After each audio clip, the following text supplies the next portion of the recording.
Laura Jones, host of New Jersey Politics with Laura Jones, and in just a few minutes, we will begin the first debate between the candidates for the Democratic nomination for governor in the state of New Jersey between Ras Baraka, Steve Fulop, Josh Gottheimer, Mikey Sherrill, Sean Spiller, and Steve Sweeney. The winner of June's primary election will go on to compete in November's general election for the seat currently held by Phil Murphy. This debate is presented by Horizon Blue Cross Blue Shield of New Jersey and is sponsored by RWJ Barnabas Health, Prudential, and McCarter & English. The debate is produced by the New Jersey Globe, On New Jersey, and Rider University. Each candidate will have 1 minute to make an opening statement. After that, our panel will ask a series of questions related to state issues and the campaign for governor. Now, we realize that we could easily dedicate an entire debate to any of the topics covered tonight. But in the interest of covering as many topics as possible, we will keep the conversation moving along with our timeline. Respectfully, I ask the candidates to stick to their allotted time. If a candidate goes too long, I'm going to hold up my hand. If that doesn't work, I'll interrupt. If that doesn't work, I brought along my trusty bell, and I'm not afraid to use it. The questions this evening are coming from David Wildstein of the New Jersey Globe, Micah Rasmussen of the Rebovich Institute for New Jersey Politics at Rider University, and Joey Fox of the New Jersey Globe. Now, each candidate will receive roughly the same number of questions. Answers to questions asked directly by our moderators will be limited to 1 minute. We will permit back and forth between the candidates, limited to 45 seconds each. If one candidate is the target of an attack, we will provide 30 seconds to respond at my discretion. But just because your name is mentioned doesn't mean it is an attack. The microphones will be on, but we reserve the right to mute them if necessary.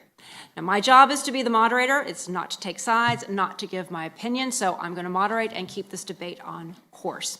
I'm going to look to each candidate to make sure what their opponent says is based in fact. Candidates will have 1 minute for a closing statement. We conducted a draw with each of the campaigns to determine the order of opening statements, closing statements, and podium places. Right now, though, we're going to take a look at the candidates' campaign videos. I was a union iron worker for years, up on the steel, constructing buildings around New Jersey. If you knew me, you might have thought of me as a tough guy. But when our baby Lauren was born prematurely with Down syndrome, it turned my world upside down. Then I learned how hard it can be to get services for people with special needs. That's what turned me into a public servant. Lauren was a spark. She brought out the very best in me. That's why I ran for public office, eventually becoming Senate President, serving everyone in New Jersey.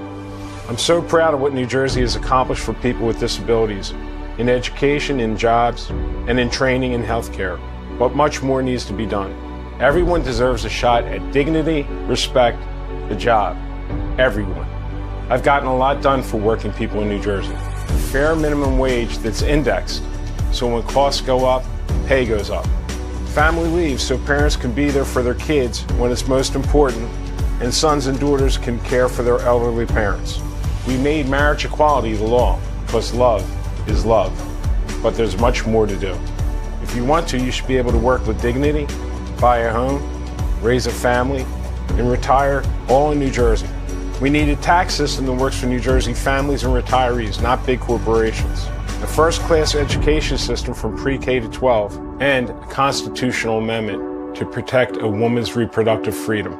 Sometimes in life, we face setbacks. But New Jerseyans get up, we dust ourselves off, we get back to work, because that's who we are. I will always put New Jersey's kids, working families, and seniors first. You know that's who I'll fight for, because that's who I've always fought for. It's who I am, a fighter for those who can't fight for themselves. I'm running for governor because New Jersey's worth fighting for. Here in Jersey, two things are pretty universal. We love a great diner like this one, and we don't accept problems as they are. A big problem we have right now, things are just too expensive. I'm a problem solver, so as governor, I'll take on our affordability challenge and get things done for you. But first, let's pause for a minute. The election outcome was a horrible loss for America. Every candidate running for governor agrees. We need to stand up to Trump on the major issues, From healthcare to the environment to gun safety, every candidate shares the same goals. And on the issue of abortion rights, we will all stand up to Trump and his extremist attacks on women's healthcare. We must reinstate Roe. But there's one more issue that defines who I am and what I'll fight for. Jersey is now the 4th most expensive state in the entire nation to live in. And unlike everyone else in this race, I'm focused like a laser beam on the need to lower your taxes and lower your costs. Now, how do we get this done? I'm glad you asked. We'll need a real problem solver and a Jersey guy through and through. My mom was a teacher. My dad built a convenience store that he started in his basement. And my younger sister, well, she put up with me. Hey guys, what's going on? Josh has always been a doer and a problem solver. He loved growing up in Jersey. Bruce Springsteen, the Jersey Shore, Meadowlands, high school sports. He's the guy I wanted in my corner. When I was chair of the U.S. Commission on Civil Rights, I wanted Josh to come and work with me to combat discrimination. He stands up for what he believes, and you can count on him to deliver. Josh has worked on campaigns. He's worked in government. He's worked at Ford and at Microsoft. Josh decided to run in a district that was really, really Republican. I said, there is no way he's going to win. And lo and behold, he won. In Congress, Josh created the Problem Solvers Caucus, a bipartisan group working to find solutions. He led the fight to pass Biden's infrastructure bill, passed a new law to strengthen gun safety, expanded the child tax credit, expanded Obamacare, and lowered the cost of insulin. All the experts said New York's congestion tax was a done deal. Josh fought back to kill it. If they try to bring it back, he'll fight New York again. Thank you. Right now, here in Jersey, we have an affordability crisis. In my campaign, affordability for Jersey and for you will be job number 1. For starters, here are 3 ideas to help make Jersey thrive and make life more affordable. Let's get our property and income taxes down. Let's increase the availability and affordability of childcare so parents can work and save for their family. And I'll battle Trump to reinstate our state and local tax deduction and lower taxes. In the end, family is the core of everything. And my greatest joy is as a husband and dad to my 2 kids. And as your governor, I want every family to do better. You need a tax break, lower drug prices, safer communities, more affordable elder care and daycare. Now, it won't be easy, but I've never been afraid to buck conventional wisdom, to fight hard to get things done, to clean things up, and to stand up for Jersey and live up to our Jersey values. We've been through a lot these past couple of years. There have been crises in this country, all over the world, and here in New Jersey. And after this election, we know people are more divided than ever on how to move forward. I'm Mikey Sherrill. As a graduate of the U.S. Naval Academy and a former Navy helicopter aircraft commander, here's something I learned early on. In a crisis, the worst thing you can do is freeze. You have to choose to lead, to follow, or get out of the way. So we can either stand aside or we can get to work on New Jersey's future. And I know which one I pick. In New Jersey, we don't whine, we work. Every time I pass that bridge in Trenton and see the sign, Trenton makes the world takes, I think, hell yeah, that's New Jersey. This is the state more than any other that guaranteed our freedom as we fought for independence. This is the state that built this nation. And while we were at it, we even invented the light bulb. We've always been unafraid to do the big things because we're inventors and innovators and builders, and we work with our minds and our hands. So let's be the state that builds more housing. Let's fix the economy. Let's make life more affordable for hardworking New Jerseyans, from healthcare to groceries to childcare. These challenges aren't new, and it's time to confront them head on. We can also be the state that sets the gold standard for protecting rights and freedoms, and we know they'll be under attack from Donald Trump's Washington. Because in New Jersey, we love our country, we're proud of our state, and we value our freedoms.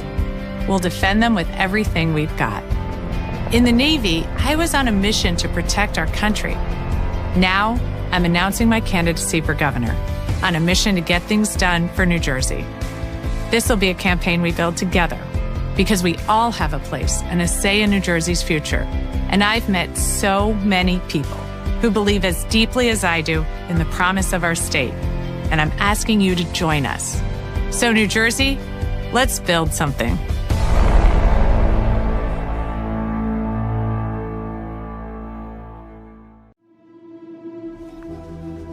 Most people don't expect a high school science teacher to run for governor because working folks aren't supposed to be able to get into positions where the decisions are being made. This is the system, this is the way it works, and this is the way it has to keep working. Everybody feels you're running twice as fast on that treadmill, but you're not getting any farther ahead. We have a chance to say, we want better, we want more, we want our fair share. Nobody's ever going to do this for us. You've got to fight for it. We've got to fight to make sure it's the New Jersey we want to live in. I'm Sean Spiller. I'm running for governor because I think it's important that our voices are in the room. The son of immigrant parents, I've been fortunate enough to become an educator and impact kids each and every day. I get to drop my kids off at school every morning. I've risen to the rank of president of one of the largest unions in this state. There were so many times where we pushed back against something that was the difference between, someone being able to support their family or not. I've become mayor of the town that I live in, passing rent control, making sure that everybody can be part of that American dream. I've seen the difference it can make when it's not just the millionaires, not just the Wall Street, not just the attorneys who are making these decisions, when it's about families who are working hard just to get by. This is our chance for that worker who's got to work those extra shifts. This is our chance for that small business owner just barely getting by. This is our chance for all of us. As governor, we want to keep supporting our children, right? And that means supporting our schools. How do we make sure that you can afford to live where you want to work? How do we make sure that for us, the economy works for the working class? For most New Jerseyans, it only works for a very small few. And I think we all know it's not us. This is our chance to finally get that shot at an economy that works for all of us. This is our chance to feel respected, to feel seen. This is our chance to make sure our voice is in the spaces where it needs to be. This is our chance to have the future we want. This is our chance to make New Jersey the place that we know it can be and that it should be for us as well. I'm ready. Let's do it.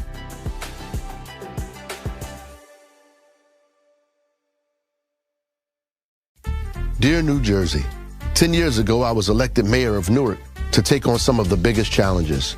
We targeted intractable violence by reducing it to a 60-year low. Violent crime in Newark is down. We challenged the wealth gap by building the state's only land bank and offered residents homes for $1 with affordable mortgages. We built affordable housing and reduced homelessness by 57%. We were the only city in the nation to change all of our lead service lines at no cost to residents. And we expanded high-speed, low-cost broadband. We reformed our police department and have attracted over 1,000 new businesses to our city. Newark is riding a new streak, logging an overall drop in violent crime and the lowest homicide rates for the city in more than 60 years. But New Jersey, I need your help with something much greater and more impactful. This is why I'm throwing my hat in the race for governor of the state of New Jersey. I would like you to help me to build a broad-based coalition of families across our great state. We want to expand beyond zip codes and not be held back by race and nationality. We want to reach across religion and how people identify themselves. We want to reimagine a New Jersey with a future more certain and more just than our past, rejecting the divisions of the present and build a state for all of us that protects us all. We fight harder for equity. We fight harder for justice. We can't sit by and watch other people beaten and oppressed when we know what it feels like. That means women's health care decisions, educating children, not jailing them, an economy that doesn't burden working families to make it easier for the wealthiest in our state. We can create a brighter economic and educational future. Join me to build a garden state, not just because of our landscape and flowers, but because of the communities and families we build of many different colors and many different languages. They want us to believe it's extreme to make corporations pay their fair share, to help shoulder the burden of the high expenses in this state, to pay more than what working families must pay. They want us to believe all of our problems are so different, but if you can't pay your rent on Court Street, the outcome is the same if you can't pay your mortgage in South Orange. A state where the promise of democracy has a chance to reach us all.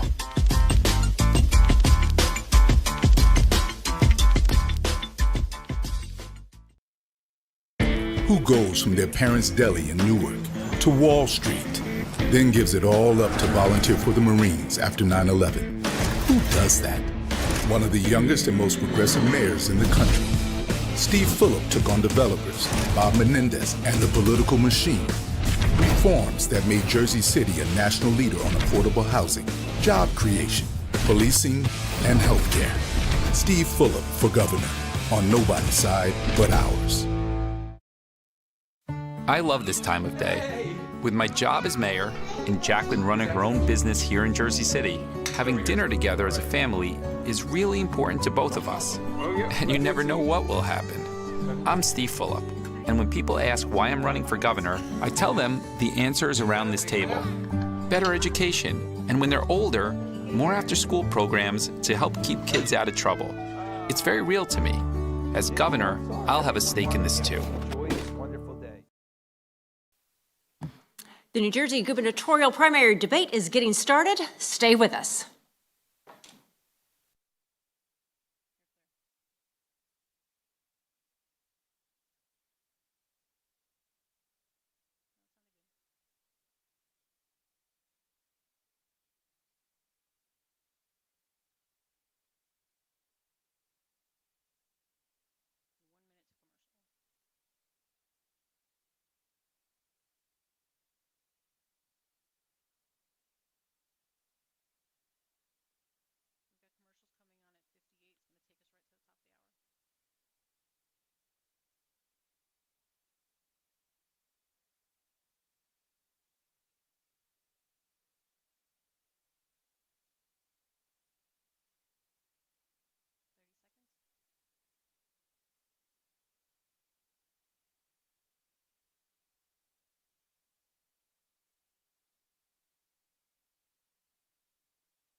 My mom and I talk about everything, from family recipes to health plans. She's my go-to for advice.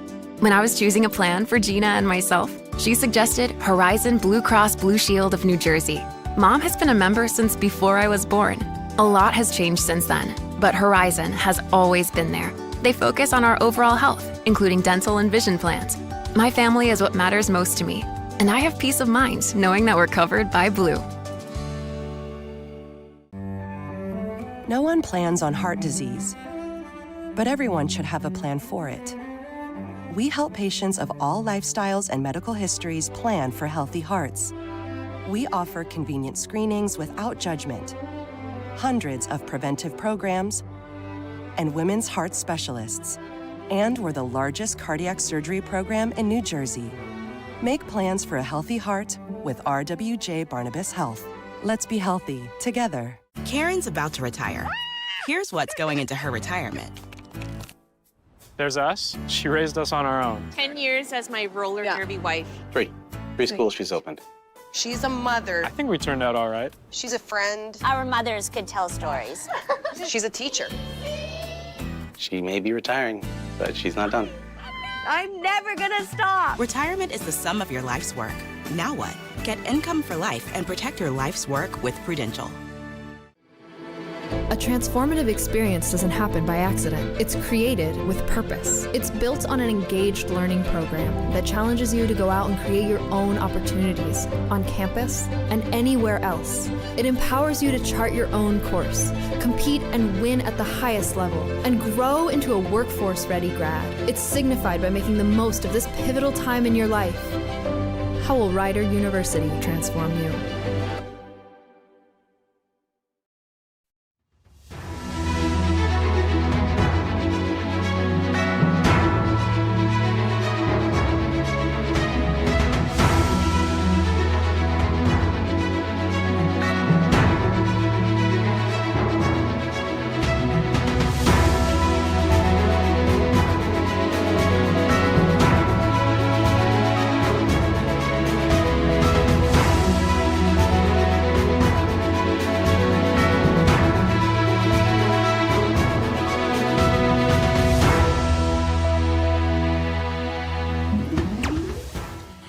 and welcome to the Democratic New Jersey gubernatorial debate presented by Horizon Blue Cross Blue Shield.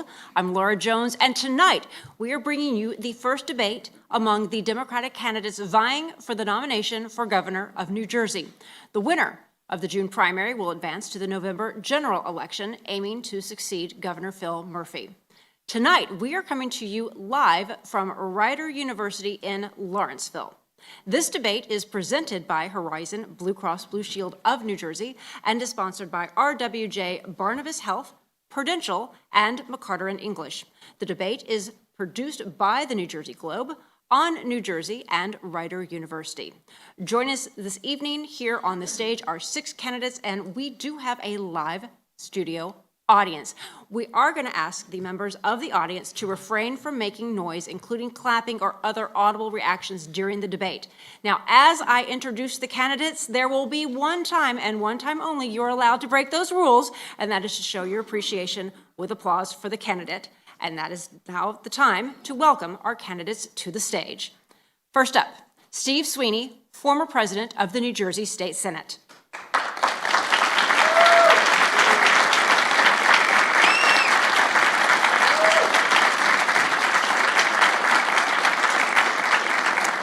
Raz Baraka, Mayor of Newark.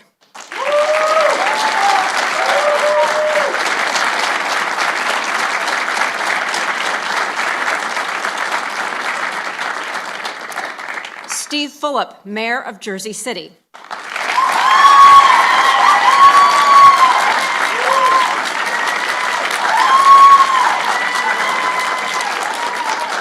Sean Spiller, President of the New Jersey Education Association and former Mayor of Montclair.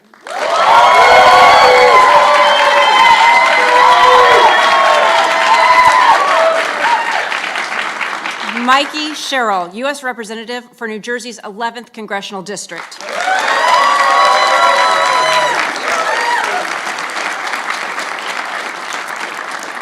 Josh Gottheimer, U.S. Representative for New Jersey's 5th Congressional District.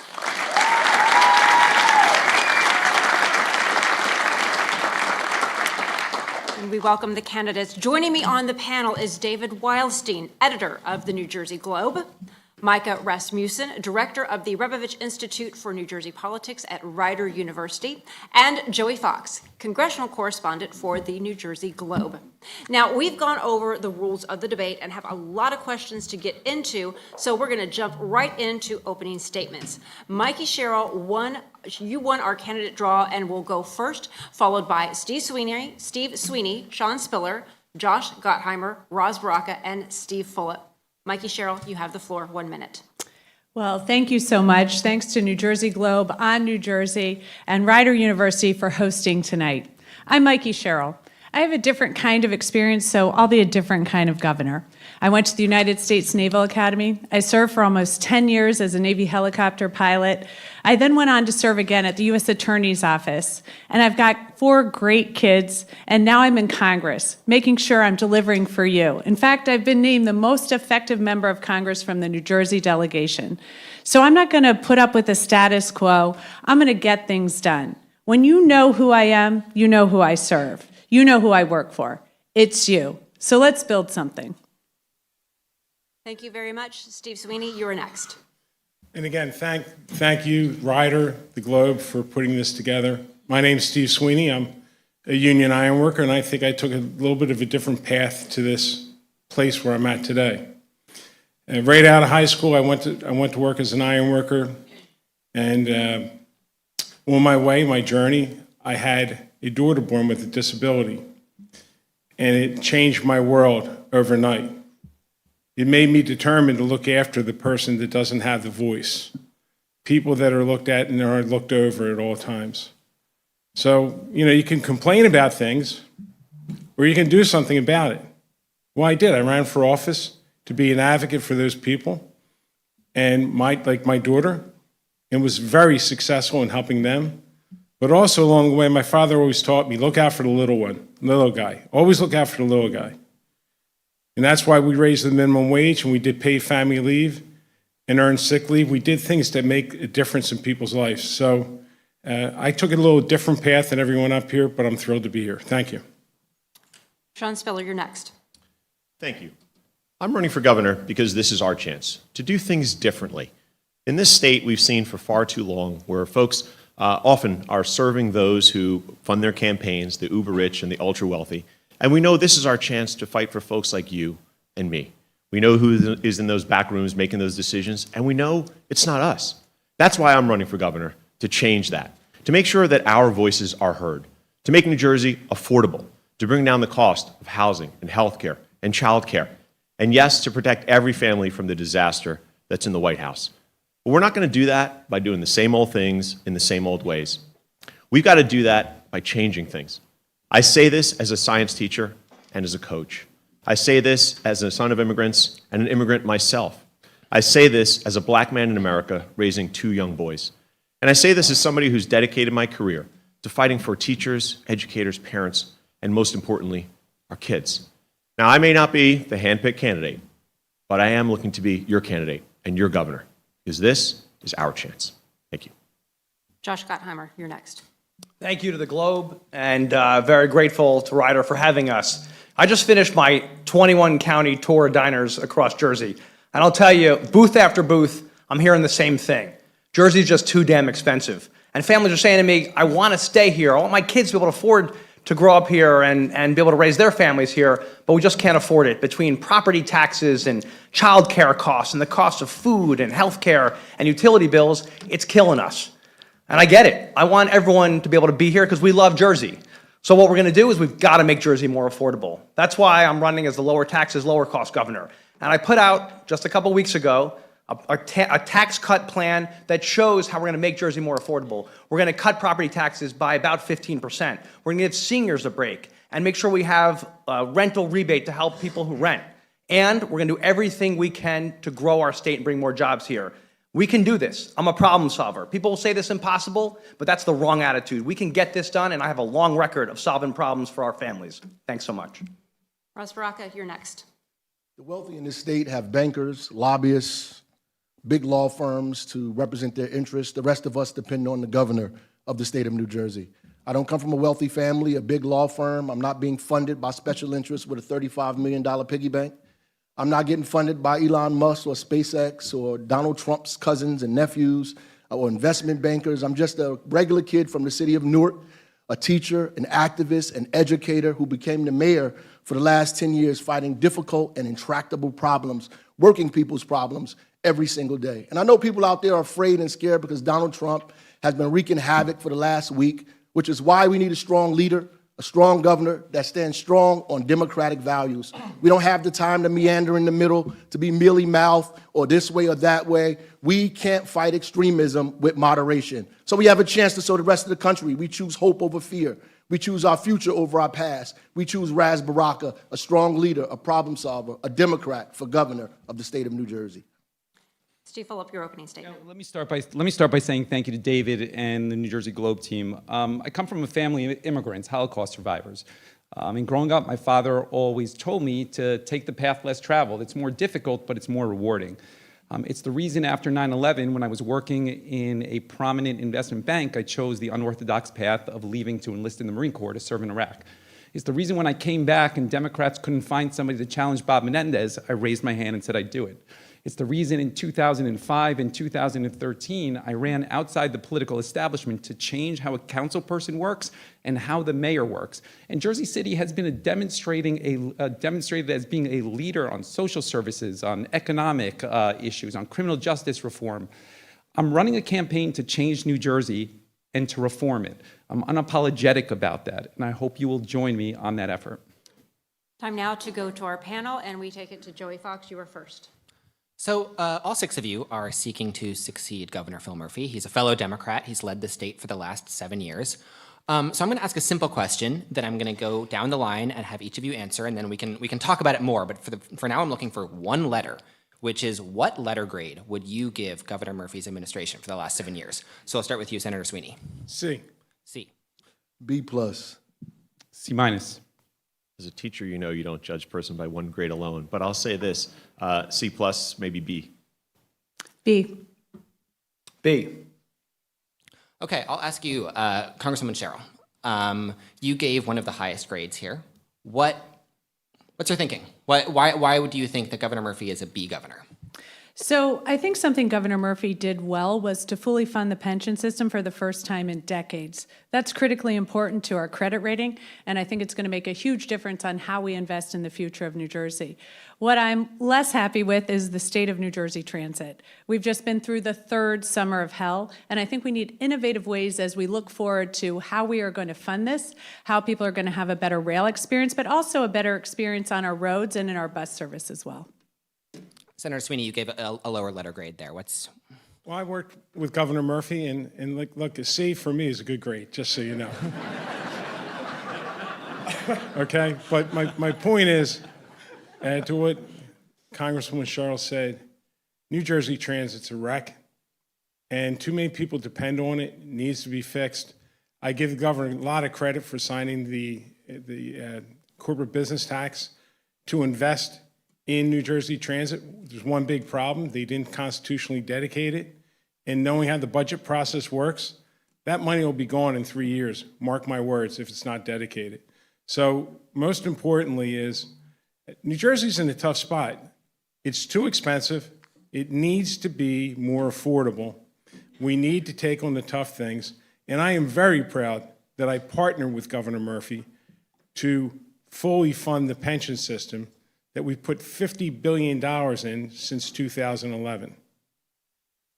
I don't want to be too didactic about who gets to speak, so if anyone else would like to talk about Mayor Phillip. Yeah, look, I think Governor Murphy has done some good things. I think funding the pension and education has been great, and New Jersey Transit has been a failure.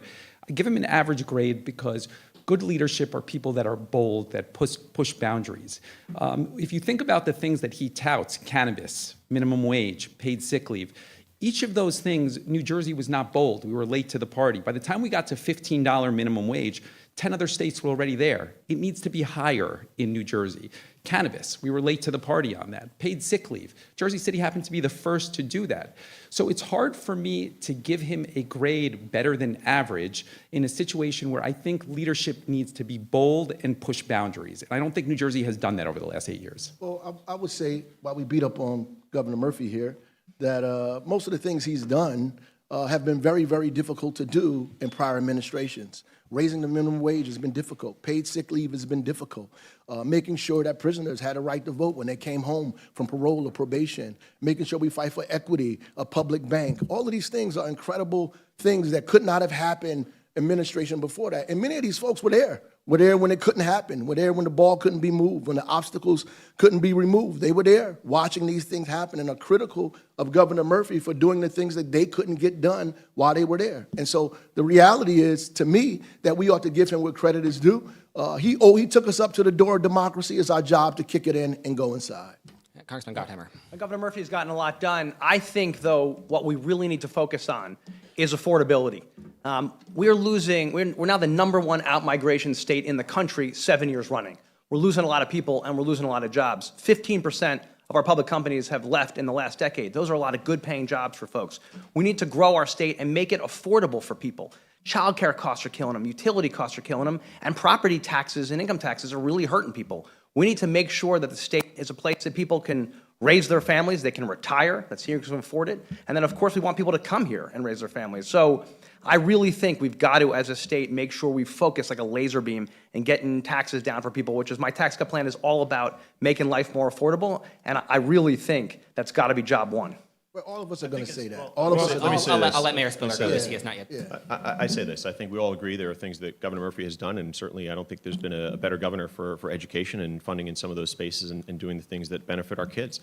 But every single day when I talk to folks, it's about affording the home, your first home, or affording your rent, or being able to afford the taxes you pay.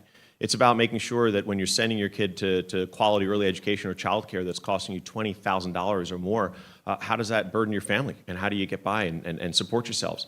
It's in every single space where people say, listen, healthcare costs continue to rise. And we keep having the conversation about how do we pull health benefits away from folks or make you pay more as opposed to getting quality, affordable care for all. These are the challenges that I think New Jersey residents are still facing. And to get that A grade, what we need to do is do better in those spaces. And that's what I'm going to do as governor. And I just have to address something the mayor said. We passed all those laws and Governor Christie vetoed them. We passed minimum wage. We passed paid family leave. We passed a whole lot of laws. It's not easy. Understand, coming in here and saying, I'm going to do this, I'm going to do that, and not knowing how this place works, it is hard work, especially when you only have 21 or 22 or 23 members. But I'm proud we did paid family leave. Very proud of that. I'm proud that we did minimum wage. Guess what? Not easy to do. When we did minimum wage, we indexed it. Not easy to do. We went to the voters for that. So, look, nothing's easy in this state. It's going to take a lot of hard work and a strong fight to get things done. Well, I'm glad that he said that it wasn't easy, because that's true. Because legislature's jobs is to pass the law and put it on an executive's desk for them to execute it. You have to give the governor the credit for executing a few things. We all know the state is not affordable. We all know there are difficulties that this state has that we have to fix when I become the governor of the state of New Jersey. We know this, right? And so we can't use voodoo economics. We can't say we're going to reduce housing costs, but take money from the people who are raising housing in the first place. We have to be serious and honest about the plans that we have and begin to figure out how to reduce costs by lowering the people's bills, by making healthcare costs lower, right? By making housing costs lower, by making costs lower for people who want to have people watching their children. All of the costs have to be reduced, right? That's the only way you're going to reduce people's taxes is by reducing the costs. We're going to move on now to Micah Rasmussen, who has the next question for our panel. Would you please raise your hand if you support capping the amount of state aid a school district can lose from year to year at either 2% of last year's budget or the total amount of state aid it receives? Both of these have been proposed. So either one of those, if you support capping the amount of state aid that a district can lose in 1 year. Micah, I think these are pretty complicated issues that we should have a debate over and discuss rather than sort of an up-down. That's why we're here, and I'd love to hear from people about how we move forward the best way in our school system, and I'm happy to address people about that. I think we look around this and we've seen full funding of the school formula, but we know it's not totally fair. It doesn't put more into some of the districts that have more people with learning disabilities. For example, we know that year over year it causes a lot of disruption as school districts get their numbers too late, so they start this mass layoff before school starts. And we know we have to take a look at the formula itself, which was done in 2008, and modernize it. So it's a good start that this administration has done in fully funding it, but more needs to be done to modernize it and to make sure, as you suggested, there aren't those shifts year over year. Let me tell you why, though, this is an easy one to raise your hand for right away, because in too many of our communities, for our kids, and certainly for their families in our schools, you can't have a space where you reduce the aid by such an amount that all of a sudden the services that so many are relying on are pulled out from under their feet. That is not fair. That is not how anyone would budget or figure things out. And certainly we talk about the formula absolutely has to be looked at. We've got to make the modifications that were required when it was first passed. And these can account for some of the pieces here. But when we are in a system where you plan as a district and as a community for what your school budget is going to be, you're trying to meet the needs of students with special needs, and you might have reasons why those dollar amounts change for you drastically. What cannot be the solution is we're going to have it reduced at such a level that you've got students in those classrooms who don't get to take the courses they need, don't get the supports that they need to get that shot at a great education. That's not the space we go in, and that's why I think it's an easy one to answer. So, Mike, I want to just add on to that. There's no municipality in the state of New Jersey that had a larger reduction in municipal aid than Jersey City as it relates to our schools, $250 million, and they gave us a very small runway on that. It is unfair for the reasons that I think that Sean touched on, that it forces districts to make unfair choices that impact parents. I think being a mayor and having an understanding of how municipal budgets work and interact with school budgets is an asset in this. I think what Raz said earlier is important as well, understanding and being able to hit the ground running. Anybody who advocates for a significant cut, more than that 2%, I think just doesn't understand how municipal government works. Well, honestly, I think we need to talk about the root of this issue. The school funding formula does need to be changed and looked at. There's also too many districts, right? We have too many superintendents. We have more districts than we actually have mayors. We need to be talking about unified school districts. You can't have a district with just one school in them. There has to be at least in an elementary school, a middle school, and a high school. You bring these school districts together, you begin to talk about what funding looks like. You need more kids in the seats, more kids in the schools. We have to get rid of segregation and integrate our schools so kids can be in these seats and we can get more money to municipalities. That's the bottom line. You're talking about people who are losing money. They're losing money for two reasons. They have less kids, right? Or the demographic of their city has changed. It's no longer Abbott. And so we have to figure out how to fund kids with special needs, how to fund English language learners, how to fund kids that are gifted, and begin to fund diversity in schools so schools are not segregated where most of the school is predominantly white or predominantly African American. We have to figure out how to create diversity in schools. I actually wrote S2, which is the school funding law. And we did it for one reason. 70% of the kids were underfunded in this state and 30% were overfunded. School districts were getting funding where they didn't have the children. They weren't physically in the building. They were getting funding for. So this wasn't an easy bill. We actually did pass a bill, and it didn't, Governor Murphy vetoed it, which was saying, okay, whatever you lose, up to the dollar you use, you can raise above the 2%. But his point is raising property taxes. More importantly, schools had 15 years to shrink the size of their school districts where they didn't have children and they didn't do it. Now they're complaining about it, I understand, but what's fair is the money following the child, and we need, since I did the bill, 5 months. I mean, every 5 years you need to re-examine the formula. Well, what about that? Can I ask you a follow-up, and you can combine them together? Sure. So what about Senator Sweeney's idea that districts should be able to exceed the 2% cap on property taxes to meet their local fair share? I think the bigger issue that we should talk about is not just fixing the formula, which I think is critical, as everyone's talked about, but also we need to be looking at, and I think this is critical, at what do we do to make sure that we have, as Governor Murphy talked about, all-day kindergarten everywhere in the state, but also universal pre-K. We have so many kids who are going into school who are not prepared, who are not ready. To me, this is a huge priority, and it will be a huge priority of mine as governor, to make sure all of our kids have a chance to be prepared. If we invest in the front end, it pays off dividends forever, not just for them, but for our economy. It'll make our state stronger, right? And we are a great state. And we've got the best schools in the country and the best educators. We should be very, very proud of that fact. And we got to keep making sure, because people come here for that reason, that we have the best schools for everyone. Well, not all of our schools. Some of our schools are 3 or 4 miles away from schools where half the third graders can't read on grade level. The inequity in the school district resembles the inequity in this state. Right. The reality is the social determinants that make it difficult for kids to start school early, like having quality housing at a cost that they can afford. You can't get money from Blackstone and BlackRock, who driving prices up in the markets, making it difficult for people to buy housing, driving homelessness up 24% in the state, and then say you want kids to start school ready to learn. They have to be able to start school in a home with a roof over their head and food in their belly in order to start school ready to learn. Universal pre-K is right. But before we get to universal pre-K, we need to be talking about how do we put kids in seats. The seats are empty because these districts are segregated and they're by themselves. We need to widen those districts, join them with other districts, and fight desegregation in this state. I want to just say something about the DC. But both He's things right. can be true. I'm just going to one thing, Sean, real quick. I'm going to say 2 things on that. Hopefully. Steve Sweeney was next. Listen, I think everyone here has to agree pre-K is extremely important. I would tell you we need to take it down lower, to a lower age, because there's been proof children do so much better. My daughter was 2 pounds when she was born. She has Down syndrome. She did early intervention. My daughter, who had Down syndrome, was learning as a baby.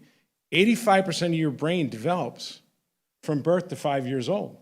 The sooner we can get these kids, the better they are. In their studies, these children are more prepared for life. Their 20% score, their test scores are 20% higher. And Governor Murphy should be given a ton of credit for expanding pre-K, which was only a dream when Senator Ruiz and I was talking about it in 2015. Governor Murphy actually made it happen, and I can't thank him enough. Keeps going up. His grade is going up. Well, I have to recognize it, man. Hey, good is good. I wanted to say we agree on universal pre-K, and we agree, and hopefully it's a good segue on desegregation of the schools to talk about housing and how that is part of the conversation as it relates to desegregation. I want to say also on the school funding formula, all of us will agree that it needs to be changed. But the problem in Trenton is when you put the formula forward and it's undermined by the politics. So when somebody reduces their funding or they have a reduced amount of funding and political people complain and is reimbursed the following year, it undermines the integrity of the entire equation. And I think that's part of the problem in Trenton that needs to change.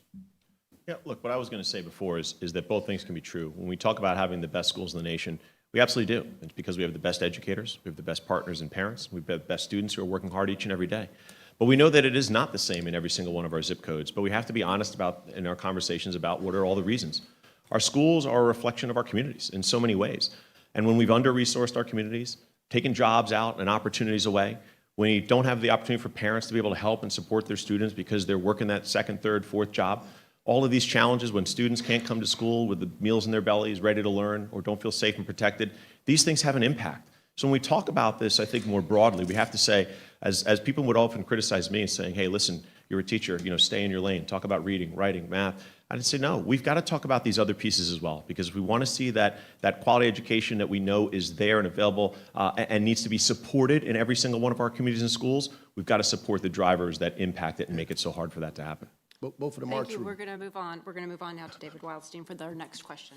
Thank you. As candidates talk about shifting power away from party bosses, one way to increase the voices of everybody in state government is by allowing voters to have initiative and referendum, to allow them to put something on the ballot where grassroots organizations can help spur debate and affect policy decisions. Right now, as you know, it can only be done by the legislature. So this is. I'm just going to ask everybody: thumbs up or thumbs down? Do you support initiative and referendum? Do you support the public's ability to do that? I would say this, in an example of the thumbs up, thumbs down before, I think we see some of the swings that happen in other states that have this, where it goes back and forth in dramatic ways. But before we get to that, if you're talking about the influence of a very small number of folks who get into a back room and decide maybe who our political candidate is and who we all have to support, when you talk about trying to have public and our engagement of the voters, let's start with the fact that let's allow the voters to actually pick our candidates. Let's allow the voters to be the ones to decide who's going to represent us. Let's allow the voters to be the ones who say, that candidate represents my interests and they're fighting for me. Right now, I think so many are turned off by a system where we all know, you don't even get a vote in it, and you're told once again who to get out there and put up that lawn sign for. For me, I think we have to start there as we look at all the other tools at our disposal to make sure there's more of a voice in our decision making. David, I love that idea. In fact, I'd love to see a constitutional amendment for abortion on the ballot that the voters want. I do think I'd like to see the process. We want to make sure that these decisions to put stuff on the ballot have a good process and enough people to support it. But I think that's a great idea. Well, the reality. I'll let you go. After you. You guys are being so kind to each Yeah, other. We like each other. I'm helping them out, man. We like each other. The reality is, ultimately, it's based on the people in charge and how they see the problems that the folks in New Jersey have. I don't think they see the majority of the folks in New Jersey. That's why they're interested in making laws or making policy with a few people, because they don't see the issues that we have. Most people in New Jersey are invisible to these folks. That's why we're arguing about should people who make $500,000 or more get a tax break when most working families don't. That's why we're saying we should put abortion on a referendum, and not just saying that, but also talking about equity. The fact that African American women die 7 times more in hospitals than anybody else. It don't matter how great the bill is if we don't have access to health care, if we don't have access to the same resources that everybody else has, then it doesn't matter at all. And yeah, schools are the same in certain neighborhoods, in certain communities. The reality is the people in power are making decisions that do not affect the majority of the folks in this state. And listen, we're all talking about how much we hate the amount of money that's in politics.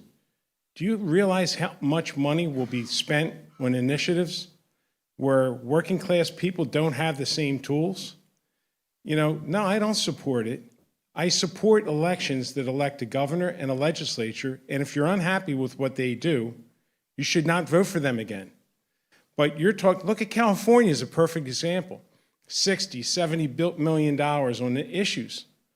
What did you elect people for?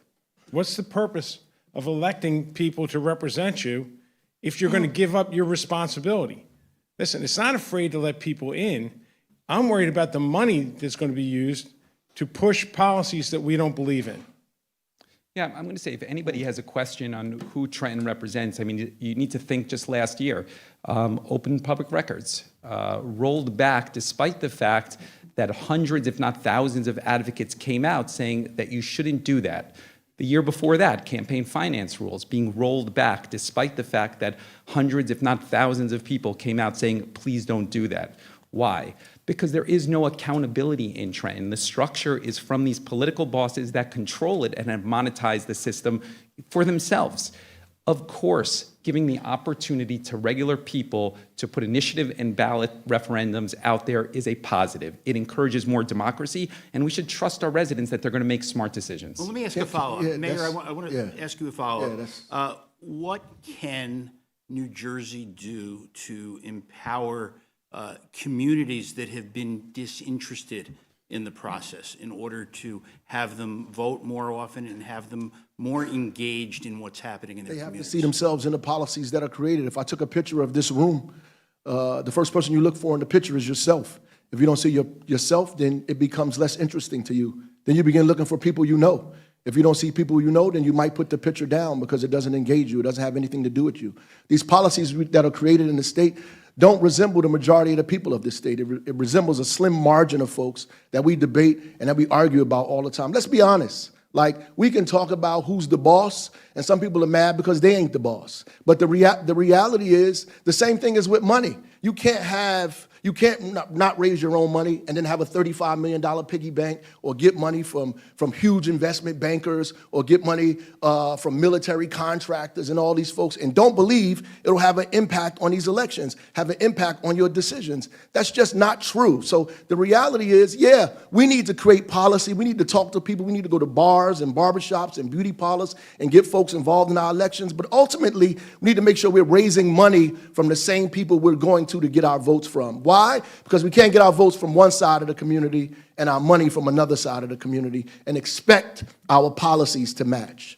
You know, I say this, though, because I heard the mayor just note this, and I've heard him say it, like, allude to it at least a couple times here. No, I said and it twice. As a former educator. I didn't allude to it. Yeah, well, you know, and as an educator, former educator, I think you'd know this, right? I'm really proud about the fact that we've got educators in this state, hardworking folks who've come together, voluntarily joining a union, saying, hey, listen, we all know who's in those back rooms making the decisions, and we know it's not us. That's why we want our voices out there.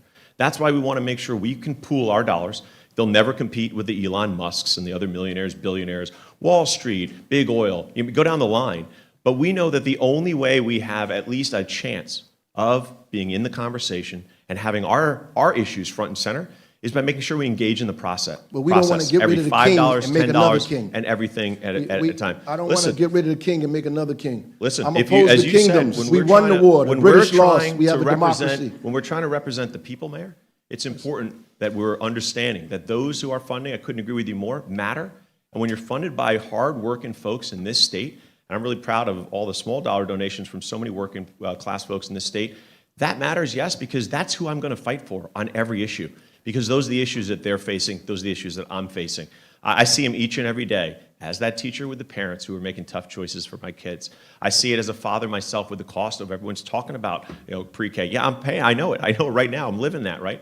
I'm talking about the folks who say, I can't afford that housing, done something about it in Montclair, right? These are the conversations that every single one of those folks you're referencing is dealing with each and every day. And I'm proud of the fact that they've come together to say, we're going to support somebody who finally speaks for us, as opposed to the Wall Street, the rich, and everyone else. So before we go ahead, Senator. You know, here's the point. I'm a union iron worker. Right. How am I going to match these guys with millions and millions of dollars? So the point is, not you, brother, not you, not you. But my point is, you know, we're upset about money in politics, and you ask a question about, let's do initiative for referendum, and that's going to bring more money into politics, right, to sway the outcome. So people like myself, who I'm pretty proud to say I'm a blue-collar guy, I can't compete. I can't fight that. We, the people, need to take it back. You take it back with your vote. That's what I'm focused on, and that's what I'm working towards. And let me go back. We could close this with just one follow-up. Congresswoman Cheryl, you mentioned codifying legalized abortion rights into the Constitution. Is there anybody on this stage who doesn't think there should be a referendum to put that in as a constitutional amendment? I called for it. I called for it in my campaign when I announced it. We codified it legislatively, the law in New Jersey. We absolutely have to protect a woman's right to choose. So I want to say I agree with that totally, and we should codify it. I think that we should be thinking about Senator Teresa Ruiz's bill as well, her package that talks about equity, that talks about making sure not only do we codify this as law, but making sure that people have access to those resources, that we can't have a healthcare system that's unequal, where some people enjoy the benefits and the privilege of a democracy that's been established in the state and other people cannot because they don't have access to it. Talk about working class families, black and brown families, people in the state of New Jersey who live next to hospitals and can't afford to go into those hospitals, or who live in rural communities who don't have access to hospitals directly in front of them. We have to add that to the bill as well. And so we can't see a few people, we have to see the majority of the people in this state, or all of the people in this state. We can't leave black, brown, and working families, working women out of this, particularly since African American women die 7 times more in the hospital giving birth than anybody else. We're going to break from our panel because we have a student from Rider University, a few students throughout this debate who are going to be coming up to the stage with a question. Our first one is coming from our Rider University student, Leslie Antoine Jr., and I believe they're going to bring Leslie up. There we go. Welcome. Good evening. Good evening. The state budget under Governor Murphy has increased by 61%. If the same thing happens during your tenure, our state budget would grow to more than $90 billion a year. Do you think that will happen while you're governor? And if not, what are the major areas of state spending you'll cut? And Micah was going to determine which candidate was going to answer that one. Sure. Because it is Rider University. There you go. Why don't we start with Congressman Gottheimer? Thank you, and it's a great and really important question. You're right, the spending keeps going up, and the challenge we're having for people is, do they really feel like they're getting 60% more for their money? Mentioned about Jersey Transit, right? In the summers, their trains are late or canceled altogether. And you look around, childcare costs in the state, second highest in the country. People are struggling. So what we need to do is actually run a more efficient government. Part of what I focused on as part of my tax cut plan at joshforjersey.com is how we're going to cut property taxes, give people a break, seniors a break, and break on rent to help deal with affordability, but by doing it in 3 big ways to actually pay for it, because my plan is fully paid for. 1, we got to make sure we stop letting New York rip us off. They're totally ripping us off, right? $1.4 billion a year, our taxpayers ship to New York, because if they work from home, but work for a New York company, if they work from home in Jersey, they're paying income taxes there. We can save 5% on making our government more efficient. Like things like procurement, how we buy stuff. It's sitting out there. We can do it, especially given how much more we're spending. We certainly can save some money. And third, we got to get more money back from the federal government to Jersey. We can do that too. Yeah. We can make things more affordable here in Jersey. Can I just say, look, I think this is a place where being a mayor and understanding how municipal government interacts with Trenton is a huge asset. If you look at the last 8 years, whatever you grade Governor Murphy, he came from being the ambassador and didn't have municipal experience. And prior to that was 8 years of Christie, who didn't have municipal experience. And prior to that was 4 years of John Corzine, who had no municipal experience. I think understanding it from a mayor standpoint, you do understand the fact that we constantly have from Trenton unfunded mandates. They tell us, do this is well-intentioned, you should do that, and they don't help us with any resources for that. I think that needs to be the starting point on visiting how Trenton interacts with municipal government. The second thing is the budget process needs to reform. The way we introduce budgets is January, February, and sunlight cleanses it. It happens for several months where the public gets to scrutinize it. What happens in Trenton is it gets introduced 2 days before it's passed, and that is at the core of the problem of getting reductions there. So I think we need a 3-year forecast of what the budget looks like. We can't use voodoo economics. We can't make Mexico pay for our bills like New York. We can't do that. And we can't build the efficiency government like Donald Trump wants to build. But ultimately, we need to lower costs. And one of the highest costs is healthcare, right? We need to lower healthcare costs by reference-based pricing. That's what we need to do immediately, right? We need to, if we just reduced it to 150% above Medicare, right, we would save over $1 billion over 2 or 3 years in the state. Yeah, our costs are high. Our spending are high. We gave millionaires a tax break from 2010 to 2022 in the tune of $15 billion. Of course, we don't have any money because we've let the wealthy get away, we've taken from the poor, and we made the middle class foot the bill. That's what's happening, and people are beating around the bush trying to make this continue to happen. And so, yeah, we do need to rein in spending, but we need to rein in costs by lowering costs, making the wealthy pay their fair share here, and be more efficient by making sure we cap pricing on hospitals, that we cap spending on insurance that we have to pay over and over and over again to rise costs. We're not selling pies out of back of the state government. So our revenue comes from taxes. And if we don't lower the bill, the taxes don't go down, the costs don't go down. If the prices go up, we're going to be paying more. Reduce prices, reduce costs, make spending efficient. Steve Sweeney. We have to completely overhaul the procurement process. I was proud we created a bill on reverse auctions for PBMs. We saved $2.5 billion over 5 years. It's a bill that I did to make sure we're getting the best bang for the buck. Procurement has to be looked at every 3 years. A budget process absolutely has to be reformed. So we work with the legislature, not against the legislature. I'm the one candidate up here who said I'm willing to give up authority as governor to come up with a better process. We need a process where we work with the legislature so it's consensus forecasting. I wasn't a mayor. I ran a county government for 13 years. I felt like I was the mayor of the county. What you do is you do multi-year budgeting. You do 6-year capital plans so you know where you're coming and where you're going. And we should dedicate all this revenue for the purpose that it's been raised.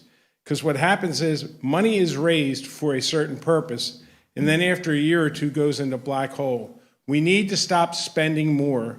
We need to live within our means.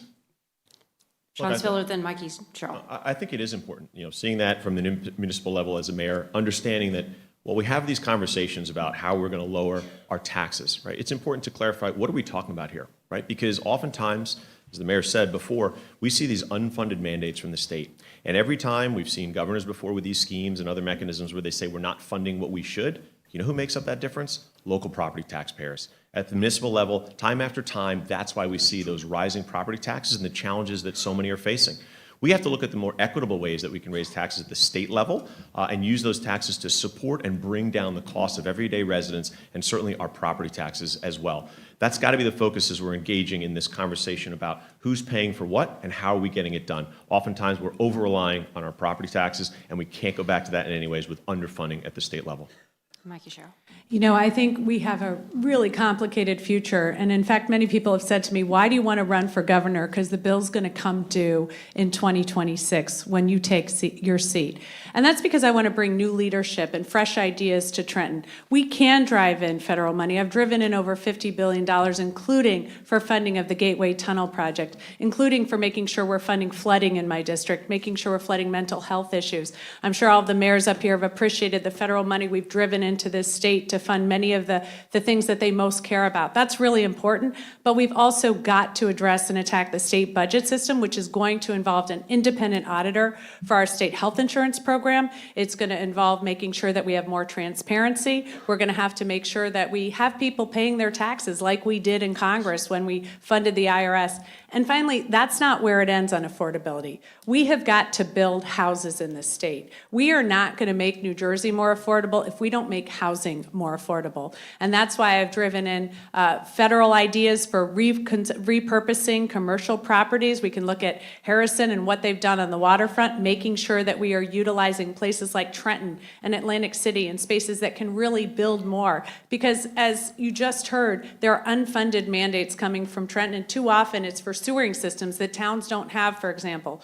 We need to come up with innovative ideas as we look to drive down costs for New Jerseyans. Josh Gottheimer, then Steve Sweeney. Then we'll excuse our student. Oh, sorry. Thank you so much. Thank you very much. I just want to add one point, because several people are talking about how they want to raise taxes, or that we can't do this, that we can't get costs down, that we can't lower taxes for folks. This is a problem we can solve. We can't throw up our hands and say we can't do this. We can solve this problem, right? We can make housing more affordable. We can build more housing and make sure we actually get more supply out there for workforce housing, for senior housing to help families out. We can make sure we get the cost of childcare down. We can do these tough things if we actually take them on and are willing to make tough decisions and solve problems. Listen, in D.C., right, over these years, when people said to me, you can't solve that problem, we got the bipartisan infrastructure bill passed. I helped write that and pass it. It's now building the Gateway train tunnel and fixing our roads and bridges. We expanded the child tax credit. We took on climate change, now the largest investment to fight climate change ever, right? And we even got common sense gun safety legislation passed. These things people said were impossible. We can do these things if we focus on it and put our mind to it, we can do it. I couldn't agree anymore, Josh. But with all due respect, expecting more federal money from this administration is a pipe dream when they're trying to clear it back. We got to fix our own problem because Washington is not going to help us.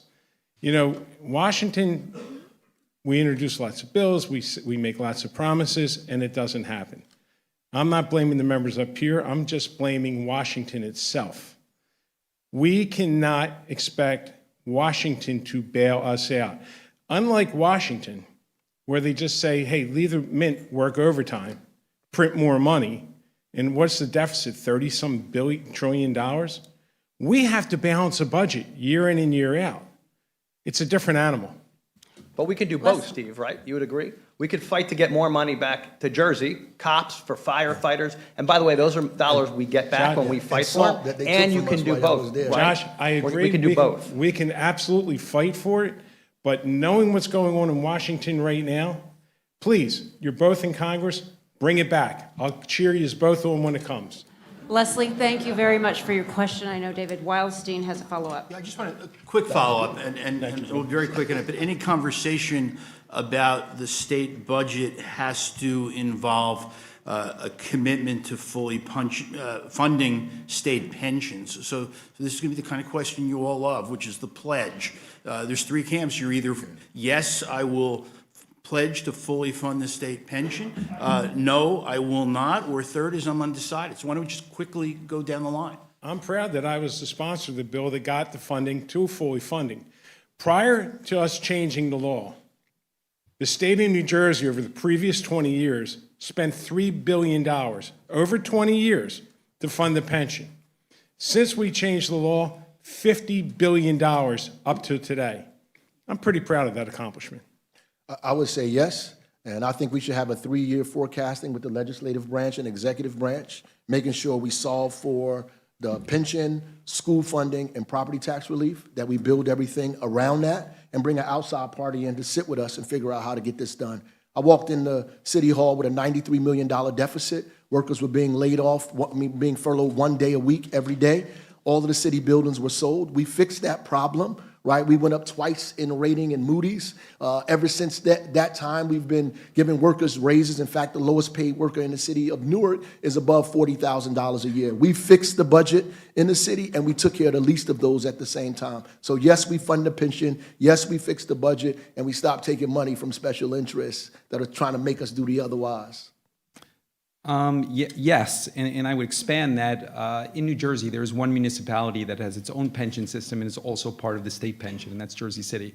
I have a track record of funding the pension every single year because we prioritized it.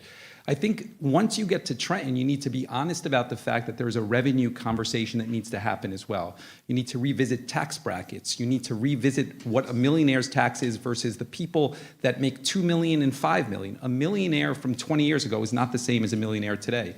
You need to reconsider the tax rollbacks that Governor Christie put in place. You need to do that right out of the gate when you have political capital, because the revenue conversation is crucial to funding the pension. And you got to be honest with the residents that this is how you're going to make New Jersey sustainable. We absolutely have to fully fund the pension, right? And I think we're in some of the challenging situations that we are today because so many folks have gone away from that, despite what they've said when they were coming in. We see that the challenges right now of us paying a $7.2 billion payment for something that's actually costing us about $600 million a year is because folks never lived up to their obligation. And it always greatly frustrates me going, my God, think about what we could all be doing with those dollars if people had lived up to those commitments and obligations at the time. And this is the world that we live in now, and it's certainly on us to make sure we're not kicking the can down the road. But I have to say this, as somebody who's been a mayor of a town that's reduced our debt by over $60 million, has a AAA bond rating, and making sure we've reinvested those dollars into our community to help provide the supports that our residents and our businesses need. That's the kind of creative spaces that we're going to have to be in when we look at a budget that, despite the hope that the federal government comes in and gives us more money, we're going to have to be working in situations where we are able to creatively find and combine the dollars that we have on projects to get more out of the dollars that we do have.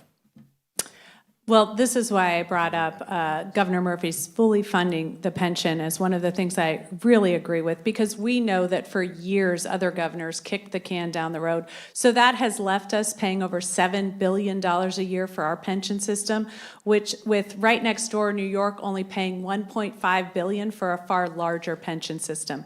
We saw in the last administration, our credit rating dropped 11 times. It's already been going up several times. That's the cost of borrowing. That's investment in our schools and our colleges and universities. So we have got to figure out a path toward continuing to fund the pension system, or we're mortgaging our kids' future. And I think we all know what a Republican governor would look like in this instance. And once again, really mortgaging our kids' future on the backs of the workers. We have to make our pension obligations. It's key to our economy, and if you don't, it ends up costing everybody in the state a lot more. It's why in my tax cut plan, we pay our pensions, and on top of that, noting that we have the highest property tax in the country, we offer a property tax cut and a middle-class income tax cut. Why? Because overall, we've got to make Jersey more affordable for everyone, and we've got to make sure people can afford to live here and retire here and come here, and making those pension payments is key to that. And, you know, the pension system didn't break overnight. I think everyone understands that. To Sean's point, too many people ignored the payment because they thought they could. This took 10 years to get to the funding level. Because what you hear in Trenton every time is, oh, well, you're not going to fix it tomorrow. We need to fix it tomorrow. No, complicated problems need to be fixed in ways that you can get full funding. Like I said, I got branded not very nice for fixing the pension system. But you know something? When you're a leader and you're sitting in that seat, you got to make that decision. You can't ignore the responsibility to the people that you promised the pension to. So I'm proud of what we were able to do, and I'm the only one up here that has a plan that can bring back the COLA, and it's a real plan. Okay, we're moving on with our panel. Joey Fox, you have the next question. So as evidenced by an ICE raid in Newark last month, Donald Trump's administration is clearly going to follow through, or at least try to follow through, on its promise of widespread deportations of undocumented immigrants. So this is going to be a loaded question, but we're going to have time to talk it through. Raise your hand if you believe that one of the goals of the next governor should be protecting immigrants in New Jersey, even those who are here illegally. We should protect everyone. We should protect people in New Jersey, especially with the Constitution. Everyone. I'll go to Mayor Baraka to expand on that, given that it's your hometown. Well, it's interesting that we keep saying that people are here illegally when we keep moving the goalposts. If we take away all of the reasons or ways that pathways that people become documented citizens of the United States and then say they're illegal, is a problem, right? We cannot risk the Fourth Amendment, the 14th Amendment to push this political agenda that Donald Trump has, really based in white supremacy and racism. That's really what it's based on, and nothing other than that. The reality is we have to protect our neighbors. We have to protect the folks in our community. Immigrants in New Jersey represent almost a quarter of the labor force here in this state. They bring billions of dollars to state and local taxes. They increase the revenue and the economy where we live. Immigrants in our community in Newark are store owners, right? They're business owners. They're community people. They're advocates. They're part of nonprofit organizations. Defending them and standing up for them is defending and standing up for the rest of New Jersey and American families. And I'm going to do that no matter what it takes. Listen, I think as an immigrant, I think immigrants, can be in all those spaces and governor of New Jersey. But I say this, when I look at it as a parent, right, and I see the most powerful person in the world who's deciding that what he's going to do is send heavily armed folks into our schools, to kick down our doors, to come into our classrooms, to pull 7-year-olds out of their seats, to tell them that they're not going home today, or they're not going to be united with their parents. When we see folks who are saying we're going to barge into places of employment and say, let's show me your papers, or I'm going to detain you, and doing that to people, including folks who served in our military, it's just unacceptable. And I think as we have the conversations around comprehensive immigration reform and our border security and all those other pieces that need to be a conversation, we can't lose sight of who we are. We can't lose sight of our humanity. We can't lose sight of the fact that the role of governor, and certainly my charge, will be to protect every single resident in this state, to make sure folks understand that they're going to be safe, that they're going to be supported. We can have those conversations, but we can never lose sight of who we are. Congresswoman Sherrill, then Mayor Phillip, then Senator Sweeney. I think that's what's missing in the conversation so many times is basic humanity, and we desperately need comprehensive immigration reform. We need to make sure people have a pathway to citizenship, who are here, who are working hard, who are paying taxes, DACA recipients, TPS recipients, and we also need better border security. We need to know what's coming across our border, whether it's the precursor chemicals for fentanyl and where it's coming from, and we need processing. Because there are a lot of people here who aren't paroled, just waiting to get processed through the system, and they could be picked up and deported while they're just waiting for their court date. So we need to do better, and it starts with comprehensive immigration reform. Yeah, let me just say that there are people on this stage that have been reluctant to support or say that they support immigration. I've been unapologetic in support of the Immigrant Trust Act, and I think my track record in Jersey City is second to none. We are the only nationally accredited immigration office in a municipal building in the country that we started. We've been at the forefront of the refugee program in Afghanistan and Ukraine. I'm passionate about it as a family of immigrants. Let me give you a personal component, because I do know what Raz said is accurate, that when people see these faces on TV with the handcuffs and the ice jackets around them, they say, aha, that person should be thrown out. He's definitely a criminal. Well, I'll tell you, last week in Newark, part of the raise was my father's building. My father has been in Newark for 50 years. My father is a citizen. 20 ICE agents showed up searching every single apartment. Who lives in that building? A public school teacher, a veteran, an immigration services business, and an electrical contractor with the state of New Jersey. They searched. They arrested nobody, but the next day, one of the tenants asked to move. Now I ask you, I'm running for governor. I'm up here as a candidate at the forefront, and it can happen to my family, which means it can happen to your family as well. And it's a conversation around due process and what this country stands for, and that's why I'm so passionate about this. And I made a statement about this earlier, I guess this week. You know, with Donald Trump, we all should stand and oppose what Donald Trump's doing. He's breaking the law. He's doing it illegally. He's doing it without legal search warrants. It's horrible what he's doing. But I also believe someone that's a criminal comes in this country and someone that breaks the law in this country shouldn't be in this country. It's a privilege. And by the way, I support what President Barack Obama and Senator Joe Biden did, which both of those presidents happen to be Democrats, deported more people than Donald Trump ever did. But they did it with humanity and compassion, and they did it the right way. So, look, we don't want to round up people that haven't done anything wrong, absolutely.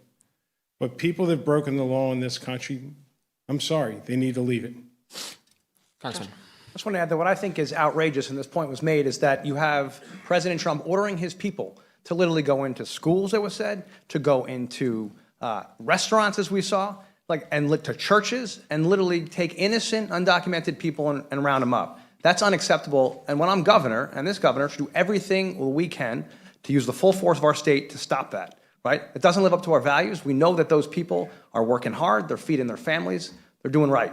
And we got to make sure that we look after them. And as Mikey talked about, the bigger issue, right, that we've got to fix is immigration reform broader, right, to make sure that we deal with the bigger system issues so that it doesn't keep happening over and over again. And what's ridiculous, again, going to President Trump, what he did, there was literally a deal done, right, to make sure that we had more processing, that we could take care of people, we have work visas. And you know what they did? The far right, they played politics with it again, using the issue. Donald Trump blew up a deal that was done by actually Democrats and Republicans. Actually, one of the most liberal Democrats in the Senate did it with one of the conservative Republicans and got a deal done. And he blew it up playing politics with it. These are about people. We should fix the bigger problem. So, Congressman, do you guys support the Immigration Trust Act? That's what I would ask. Yeah, absolutely. I would say we have to be honest up here, number one. You can't say you support immigrants in New Jersey, but vote for the Laken Riley Act. You can't do that. You can't say that you support immigrants and don't support immigration trust bill in New Jersey, right? We need to stop having this conversation about people being murderers and killers and rapists and criminals. We know that's a lie. There is no crime wave of immigrants in New Jersey. I'm in Newark, the state's largest city. We've reduced violence by 61%. If I solved for immigrant crime, we would almost have no crime in the city of Newark if we got rid of everybody else's crime and just let immigrants and the crime that happens in the immigrant community, they're 4 times more likely to be victims of crime than commit crime. It is wrong to sit up here and have a debate about crime that immigrants create, which we know is not true. The reality is The crime is making sure people don't have access to the American dream because of what they look like, the country they come from, the language that they speak, and the zip code that they live in. We know that's what's happening, and we have to stop it now. So, Congressman, I do want to ask you about the Laken Riley Act. You were the only New Jersey Democrat in Congress to vote for that bill. I mean, what's your justification for that? Given If you are a murderer, a criminal, a rapist, if you're breaking into people's homes in the middle of the night with a gun while the kids are sleeping, and you're undocumented, you shouldn't be here, right? And you shouldn't be in this state, you shouldn't be in this country. However, what the big focus on of what, and again, what I said before, what Donald Trump is doing by rounding people, innocent, undocumented people up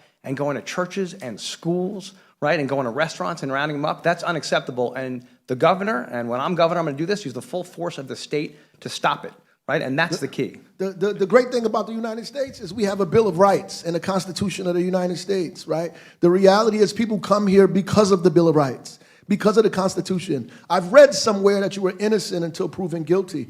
Nobody agrees that a murderer should, everybody, we have laws that convict murderers and a judge will decide if you stay here or go or whatever it is. But you cannot convict people just by accusations. We came here to prevent that from happening. My family traveled from the South and the Carolinas fleeing Jim Crow to find democracy in Newark, and millions of people from around the world came to the port city, the second largest in the nation, to find democracy and opportunity in the Constitution of the United States. We can't allow it to be eroded by sick individuals and then justify that because they'll come for them in the morning, they'll come for us in the evening. Mayor Phillip, I know you wanted to Yeah, respond. I was just going to echo that sentiment, that you are innocent until proven guilty in this country and you're entitled to due process. And I use my family as an example. There were no warrants. There was nothing. They just searched apartment after apartment. And so I think you are entitled to certain basic rights here, and it's important that we protect it. The Laken Riley Act also served to undermine the authority of the Attorney General here in New Jersey. It is a very, very dangerous piece of legislation as it relates to autonomy of the governor and the Attorney General here,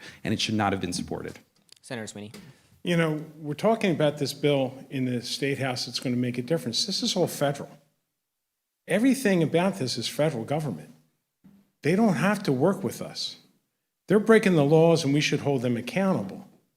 But again, and to Josh's point, they had a bill. Trump blew it up. But we can pass all the bills you want. It's not stopping these guys. We got to make sure we make a change nationally in order to stop this nonsense. It's not right for people to be able to go without search warrant. It's wrong. We can do some things. We can do some things. Yeah, and let me just say this too, though, because when we're having this conversation, I hear a lot of talk about, you know, what we have to worry about what they're going to do to them and they're going to do to those people. Listen, they're not barging into a place and saying, you know, show me your papers and I'm only picking who? They're going to pick all of us. They're going to come for all of us. Like I'm not walking around with my papers. I don't know about you, right? But when they barge into that room, they barge into my place of employment, and they barge into my home, they're coming for all of us. They're coming for all of us, and that should scare every single one of us. That's unacceptable. That's what we stand up and fight back against. That's what we need a governor to lead in this space, to say, yes, this is wrong. It's wrong for those who are being scared and pushed underground, but it's wrong for all of us. This is affecting each and every one of us as Americans and New Jerseyans. Yeah, I know there's a lot of passion for this topic and so many of the issues that we are covering tonight, but we're going to have to pause for just a moment and take a quick break, but we're going to come back with more questions for our candidates. This is the New Jersey gubernatorial primary debate. Stay with us.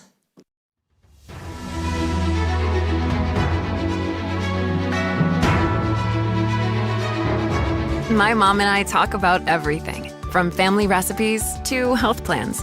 When I was choosing a plan for Gina and myself, she suggested Horizon. They focus on our overall health, and I have peace of mind knowing that we're covered by Blue. No one plans on heart disease, but everyone should have a plan for it. We help patients of all lifestyles and medical histories plan for healthy hearts. We offer convenient screenings without judgment, hundreds of preventive programs, and women's heart specialists.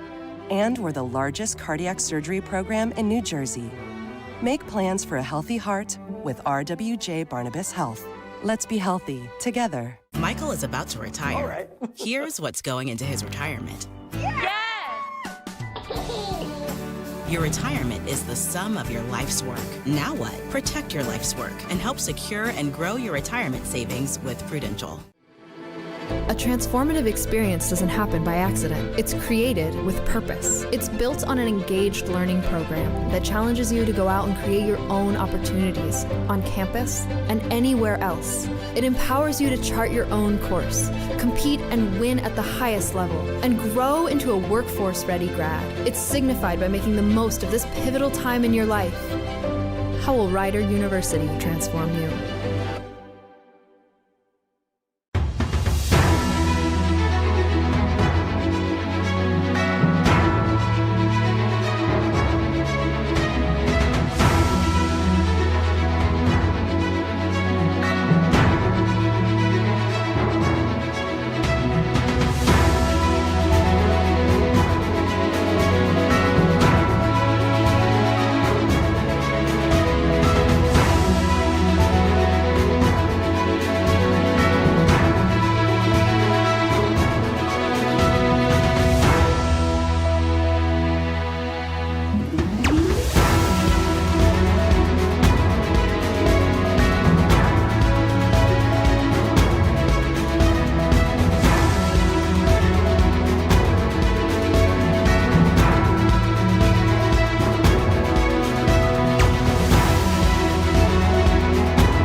My mom and I talk about everything, from family recipes to health plans. When I was choosing a plan for Gina and myself, she suggested Horizon. They focus on our overall health, and I have peace of mind knowing that we're covered by Blue. No one plans on heart disease, but everyone should have a plan for it. We help patients of all lifestyles and medical histories plan for healthy hearts. We offer convenient screenings without judgment, hundreds of preventive programs, and women's heart specialists. And we're the largest cardiac surgery program in New Jersey. Make plans for a healthy heart with RWJ Barnabas Health. Let's be healthy together. Michael is about to retire. All right. Here's what's going into his retirement. Your retirement is the sum of your life's work. Now what? Protect your life's work and help secure and grow your retirement savings with Prudential. A transformative experience doesn't happen by accident. It's created with purpose. It's built on an engaged learning program that challenges you to go out and create your own opportunities on campus and anywhere else. It empowers you to chart your own course, compete and win at the highest level, and grow into a workforce-ready grad. It's signified by making the most of this pivotal time in your life. How will Rider University transform you?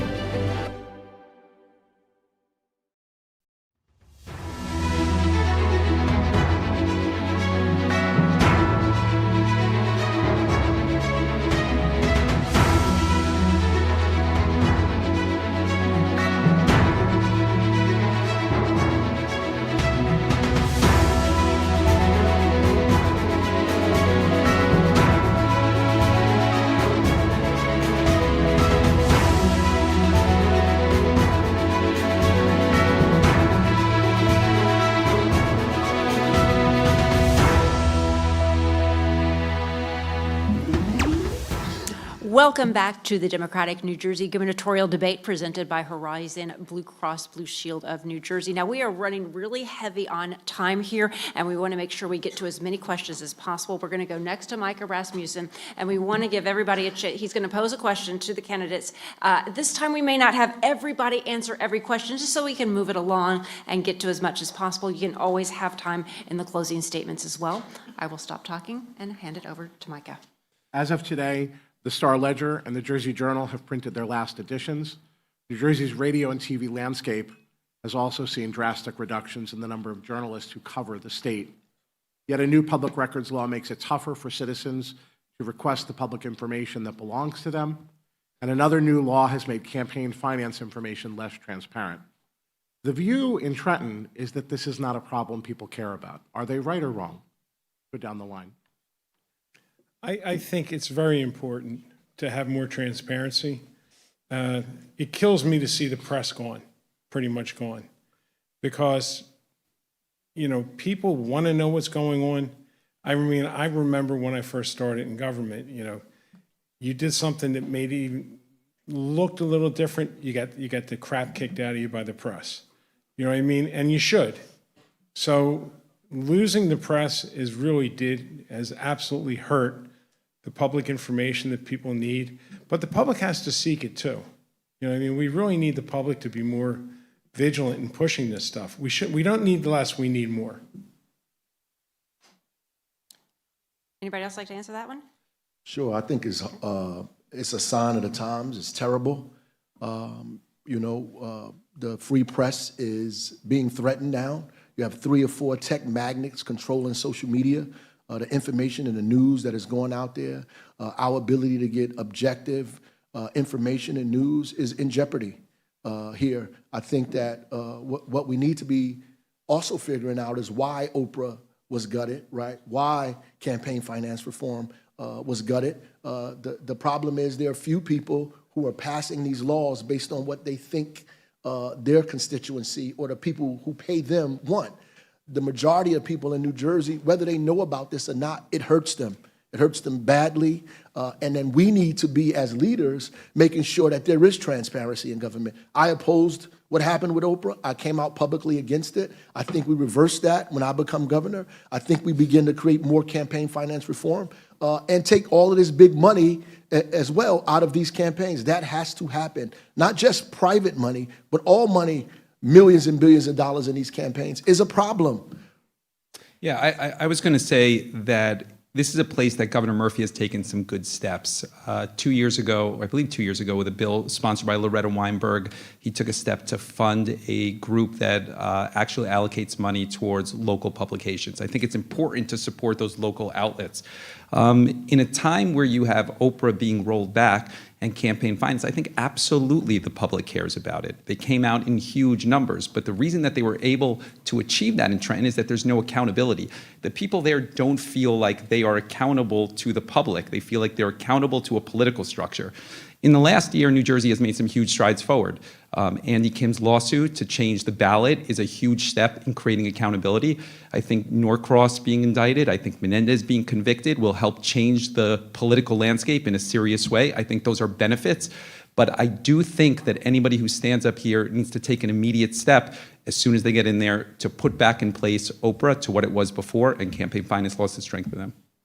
Look, I worked at the U.S. Attorney's Office. The District of New Jersey, which encompasses the whole state, was actually known to have the most public corruption. We had a huge department. We worked very hard. There's a lot of reasons for that, but rolling back transparency in the state, especially when we've just had a senator be found guilty of corruption, is not the way to go. It doesn't make people feel like their government is responsive to them.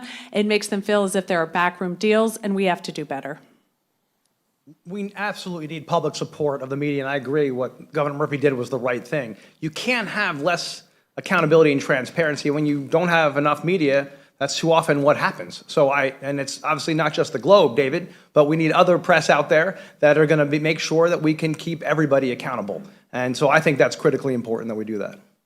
I couldn't agree more in terms of, listen, anytime you don't have a free open press and those who can cover certainly the work that those who are hoping to hold elected office hold, it's problematic.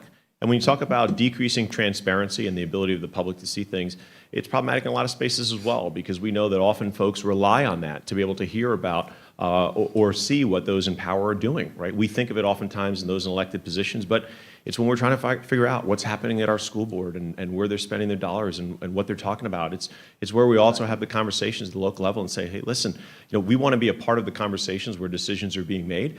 And when we talk each and every time about people, I think folks feeling more and more disconnected because they see who is there purportedly to represent them but doesn't.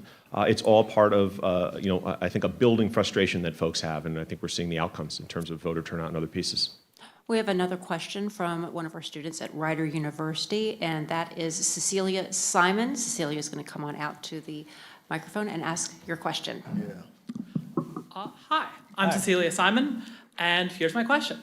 NJ Transit has been on many voters' minds lately, especially with the recent fare increases, the enactment of congestion pricing in New York City, and the frequent service outages this last summer. What grade would you all give specifically to New Jersey Transit, and how would you change it, if at all? F. F. I think we're all in agreement possibly here. Does anybody have a non-F grade? No, but let's talk about congestion tax. I have heard to that in tell that you, question, too. I gotta Yeah. say, like, look, my husband commutes, and I can tell you, he hasn't coached our kids' soccer teams in years, and he loves coaching, but he just couldn't get home in time. In too many cases, he was calling other moms and dads to try to pitch hit for him. We really need to fix this because we are now on our third summer of hell, and we can't wait for the funding from the Gateway Tunnel project.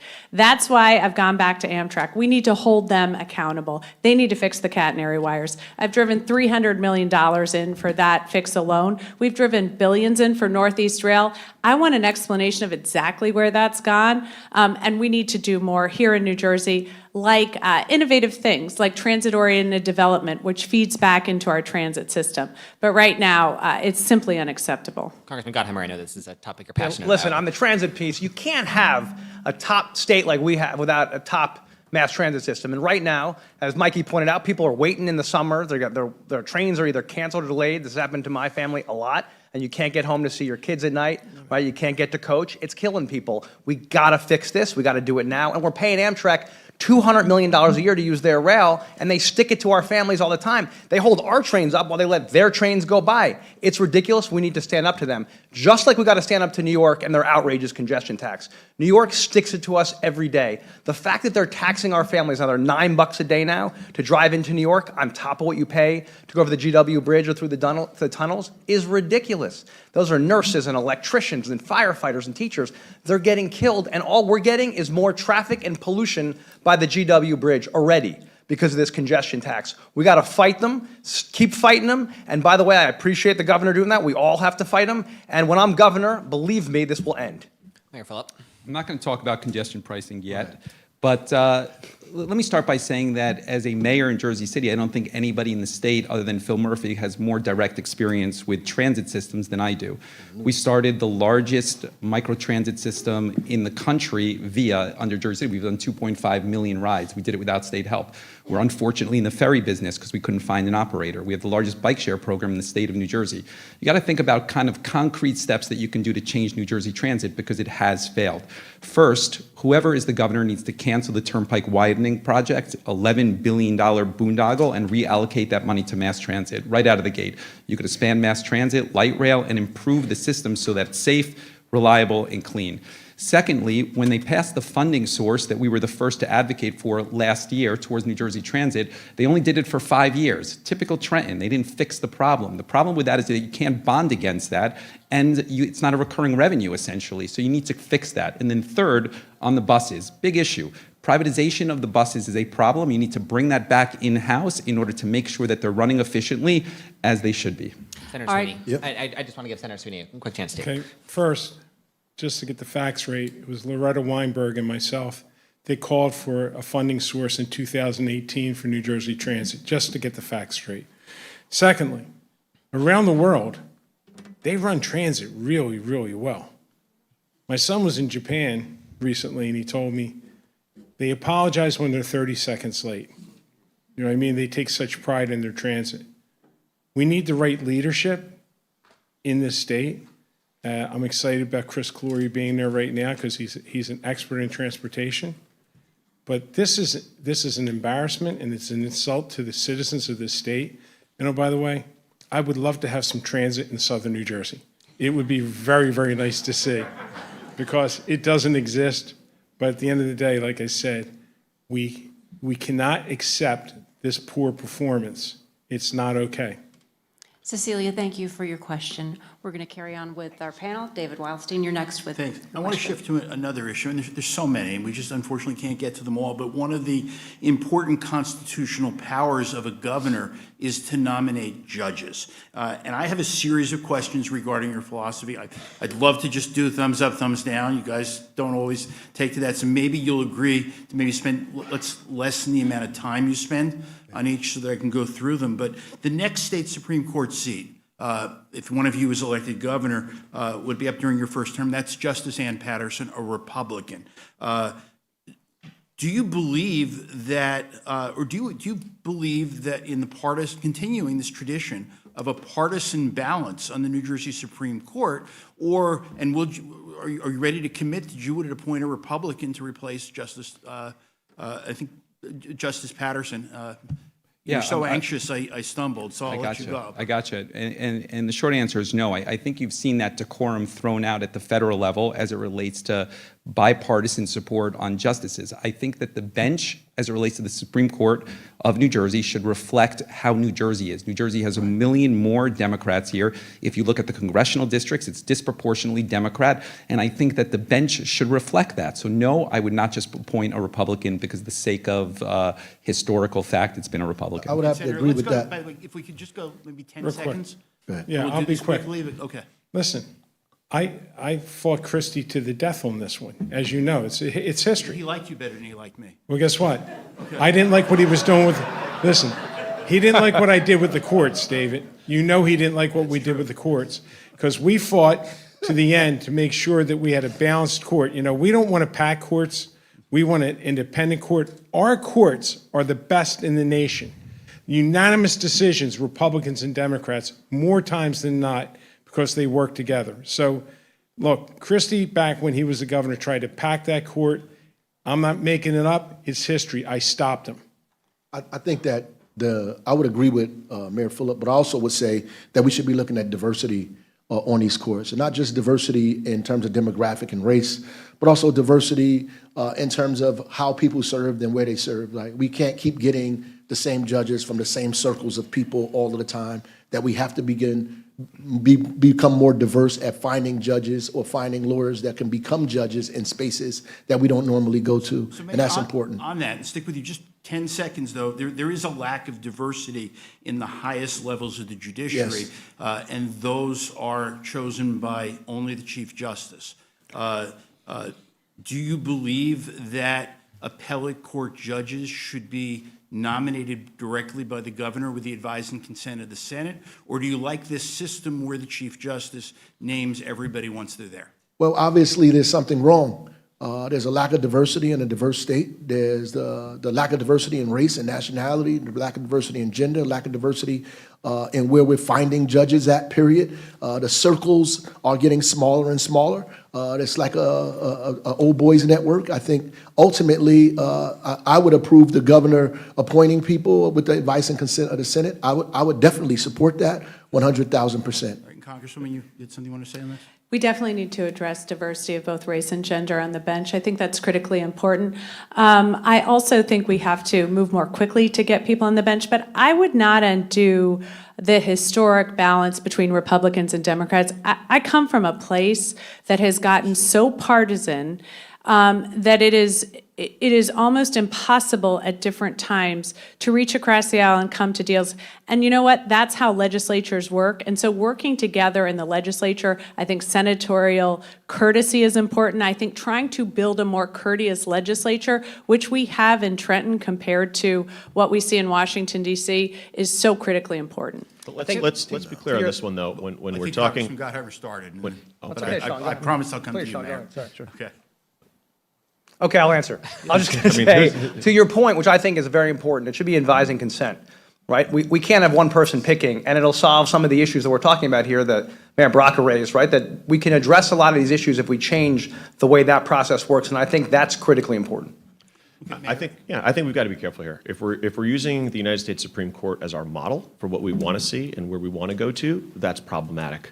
Anybody that I'm talking about appointing, it's a conversation. It's a conversation about what your views are, what your beliefs are, not necessarily the letter that's after your name. And I think that's our start place. I think that has gotten us to a place where we have had bipartisan support on important issues, including in the courts. But we shouldn't just make it political for the sake of being political. We've seen the boss structure and other challenges around politics in the state. We've got to make sure we find the right people who are going to do the job and support the values that we hold. But I'll also say this, if we're talking about moving appointments, additional judges through the Senate with advice and consent, let's also look at where we're at in that sense. One of the big reasons we have the shortage that we do is because there's so many holes, right, with senatorial courtesy where we can't fill positions. And what matters to folks more than anything else is they can't get a resolution on any issues because there aren't enough judges. They can't move their cases through. And that has a real impact on folks' lives, how long they stay behind bars or how long it takes to resolve a simpler issue. We've got to be mindful of that when we talk about moving things through advice and consent of the Let's Senate. not let you do the timer. Let's really stick to 10 seconds. I just want to say, Senator go ahead. Honestly, David, what we got to be careful of, as Democrats, we always think we're winning everything all the time. That we don't. You got it, Mayor. And we had Chris Christie for 8 years. He tried to pack the court. So if we're going to pack the courts, then they have every right to. We have the best system in the country, and we need to protect it. I emphatically disagree. I think that we've learned a lesson here that Democrats need to fight and have a tenacity to show a backbone.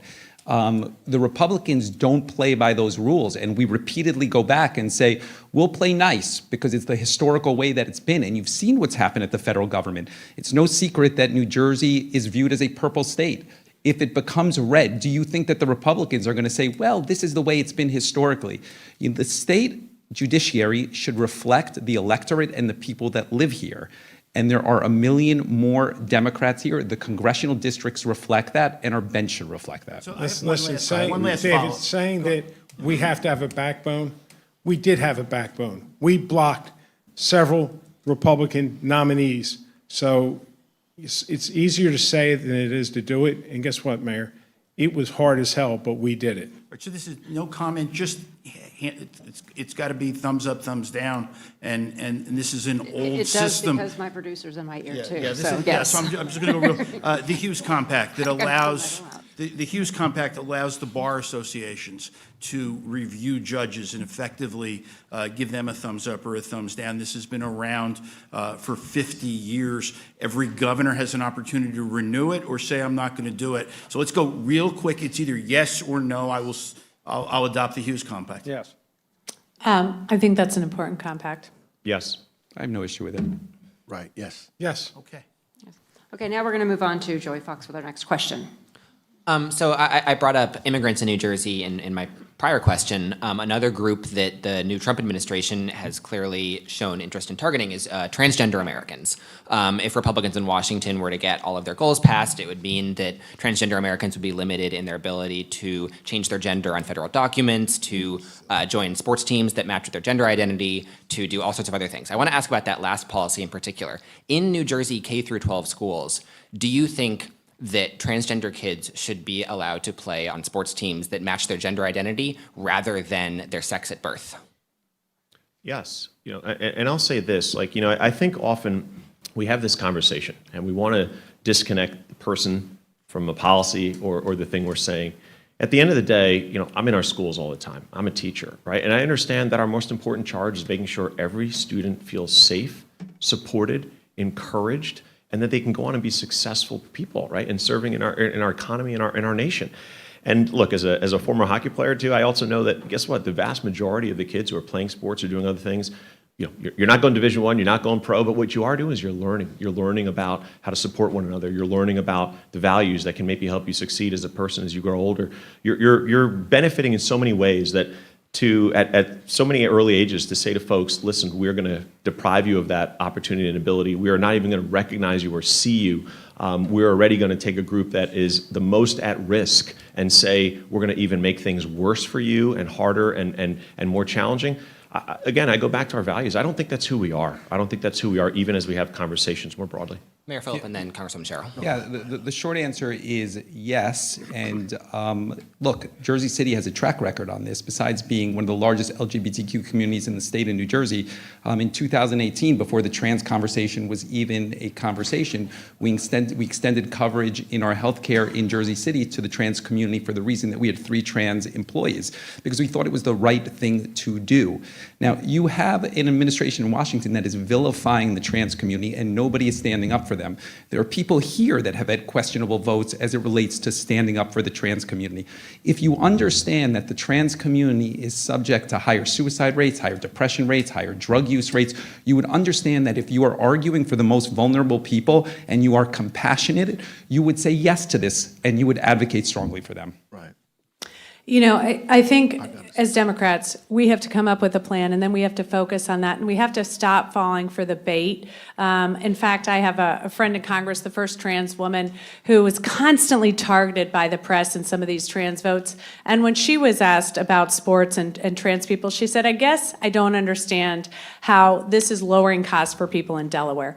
We have to do better. We have to pass our legislation on supporting families, on making sure we're protecting vulnerable people, on making sure are all of the things that are being threatened here in New Jersey. Like, as I've heard, having, some Moms for Liberty type person go out on soccer fields and try to check 7th grade girls' soccer teams for trans people. This is ridiculous. It's not our state. It's targeting vulnerable people. And quite frankly, it's bullshit. And we have to do better at protecting vulnerable people, but we can't fall into these traps because we're losing. And we need to win on this issue. Does anyone on the stage support policies that would restrict the ability of transgender people to do these various things that I was Well, mentioning? you should check their votes and see if they did that or not. That's the only way you really could tell, I mean, everybody's gonna say, yeah, while we up here on this panel. You know that, right? The reality is seriously that we don't have a wave of transgender students playing sports, that they identify with, whatever, in schools. This is something that these people came up with, like the immigrant crime wave. This is ridiculous, right? We ought to be defending human beings no matter how they identify themselves. That our job, I don't know who's in you guys' family, but American families are mixed. We have straight people and gay people in our family, right? We have folks that might be transgender in our families as well. So what do? Not invite them over for Thanksgiving because they say they're gay or they're transgender? It's ridiculous. It's a ridiculous argument. It's a ridiculous fight. Some people are up here saying they support things that they have not supported. That's just a fact. They have not voted for any of these things. They have not come out and said anything about it, but they'll say it now. And I'm going to hold them all to it after this thing is over to make sure when we have our transgender rally, I'm going to invite all of them to be there and support transgender in public on Main Street, not just at the Globe debate. Does anybody else want to weigh on, because we have a student coming up? So we're going to bring on our next Rider University student. That is Juliana Diaz Ospina. Can I just real quickly? 10 seconds. Honestly, what's going on is horrible. People are being targeted and divided. The trans community, like the gay community, needs to be protected and looked after and supported. So, like I said, this is not the America I grew up in, where there's so much hate. It was my America. Yeah, I was I know. trying to, I didn't get a chance to comment. I'll give you 10 seconds. I know how passionate. I know. I was trying to comment on this. Is a very big issue for me. I just want to let you know, as a dad, and I think we all feel this way as parents, it kills you to see these kids. We know that there's the trans kids, there's 25% higher suicide rates. They try to commit suicide because of how they're treated. And this is some game by Washington, as Ross Brocco was pointing out, right, to try to divide people up. You don't want Marjorie Taylor Greene making these decisions for New Jersey, for our families. You want experts. You want the people who know what they're doing to make these decisions. And it's outrageous what they're trying to do with this issue. Juliana, we're going to go over to you now for your question. The water company that serves my hometown and campus, Trenton Water Works, has been cited for 132 violations over the past 20 years. It has been shut down more than 40 times in the past decade for treatment failures. In November, customers were notified that an employee falsified records and no water testing may have been done for more than a year. And there is a federal investigation into whether its lead pipe replacement program was defrauded by a contractor. Please raise your hand if you believe it is your job as governor to make sure we all have clean water. I think it's our job as governor to make sure we all have clean water. Yep, definitely. Can I I expand on that? did it as the mayor, so I'm going to do it as the governor. I'd like to expand on that. We passed a bill called the Water Quality Accountability Act. Because what we found out was the private sector water companies are held to a much higher standard, and government was held to a much lower standard. So making governments sign on the dotted line, and the mayor did a great job with his lead pipes, but making mayors sign on the dotted line that their water systems are working the way they're supposed to. This young lady, it's horrible what's going in Trenton. It's not acceptable. And I don't know how many times we've sent crews in to take it over, and it still hasn't worked. But we did pass a bill to address water quality because that should be a right, especially in New Jersey. Well, I got a fair amount of scrutiny, so I don't know if the private sector is held to a different standard because I got hit pretty hard. But the reality is we changed 23,000 lead service lines without any cost to the taxpayers whatsoever. We employed local residents. We got black and brown subcontractors to participate in that. We created millionaires by creating a public works project to make sure that we did everything we needed to do to make sure our water quality was safe, and not just around lead, but around other issues as well. We have an incredible water director, Kareem Adeem. I believe in the public should own the assets. I don't think we should be privatizing our assets. The water assets belong to us, and we should not say that these things are so bad that we need to give it to the private sector. We need to keep them under our control. We need to manage them and have oversight. We just need to do it better than we have been doing. We need to invest more money in our infrastructure. And water infrastructure is one of the most important things that we need to be invested in outside of transportation infrastructure as well. Josh Kleinheimer's next. I'm so sorry with what you and your family are going through because, as everyone points out here, it's outrageous. Literally getting poisoned by lead and forever chemicals is something I've been fighting for years, and why we fought so hard in Washington. I helped write and pass the bipartisan infrastructure bill, which brought resources back to Jersey for all of our communities here to help make sure we address lead in the drinking water, to get these forever chemicals out, so that our families and our kids don't go to school worrying about this and getting their kids getting poisoned with lead and other chemicals. It's awful, and we've got to make sure that everyone's held accountable for that. Yeah, I was just going to say, in a densely populated state like New Jersey, environmental justice is a real conversation. You see a disproportionate amount of challenging infrastructure, whether it's gas, whether it's water, being placed in challenged communities, economically poorer communities. It's not the same standards for the wealthier in New Jersey. I think what Raz said is accurate. We both deal with this. The privatization of water is something that New Jersey needs to be aggressive about. As it relates to remediation of leads, this goes back to what we said earlier about unfunded mandates. I know last year New Jersey told, for example, Jersey City, we need to remediate those. It's a $10 million cost to our taxpayers, but they didn't help us out. I think the governor really needs to prioritize what he says with action and support it with infrastructure costs that are necessary to achieve it. And so that would be different on how I would approach it if I became governor. So just a I correction. also say, I just want to make a correction. I didn't get any infrastructure money from anybody to do the thing we did in Newark. We went to the private sector. We bonded our dollars. All of that money came after us because the people in Newark, we did it ourselves, and the rest of the country benefited from the work that we did in the city of Newark. And We're almost out of time, so I want to give Sean Spiller and Mikey The Sherrill county helped. 10 So seconds we- each. They gave us their bond rating. this They is a did. little bit, that answer is part of the problem, right? We do need a governor, right, who goes at this and says, you should never be going through what you're going through. And we have as an obligation as a state to make sure we're looking at these issues more regionally. As a mayor, and certainly one who's invested heavily in our infrastructure and making the improvements that we hope in every one of our communities, we understand very clearly and very quickly how connected all of these things are. And if we're truly trying to make a difference, we can't rely on just our individual municipalities, towns, cities to say, you're on your own. Hope you can fix it. Maybe you can, maybe you can't.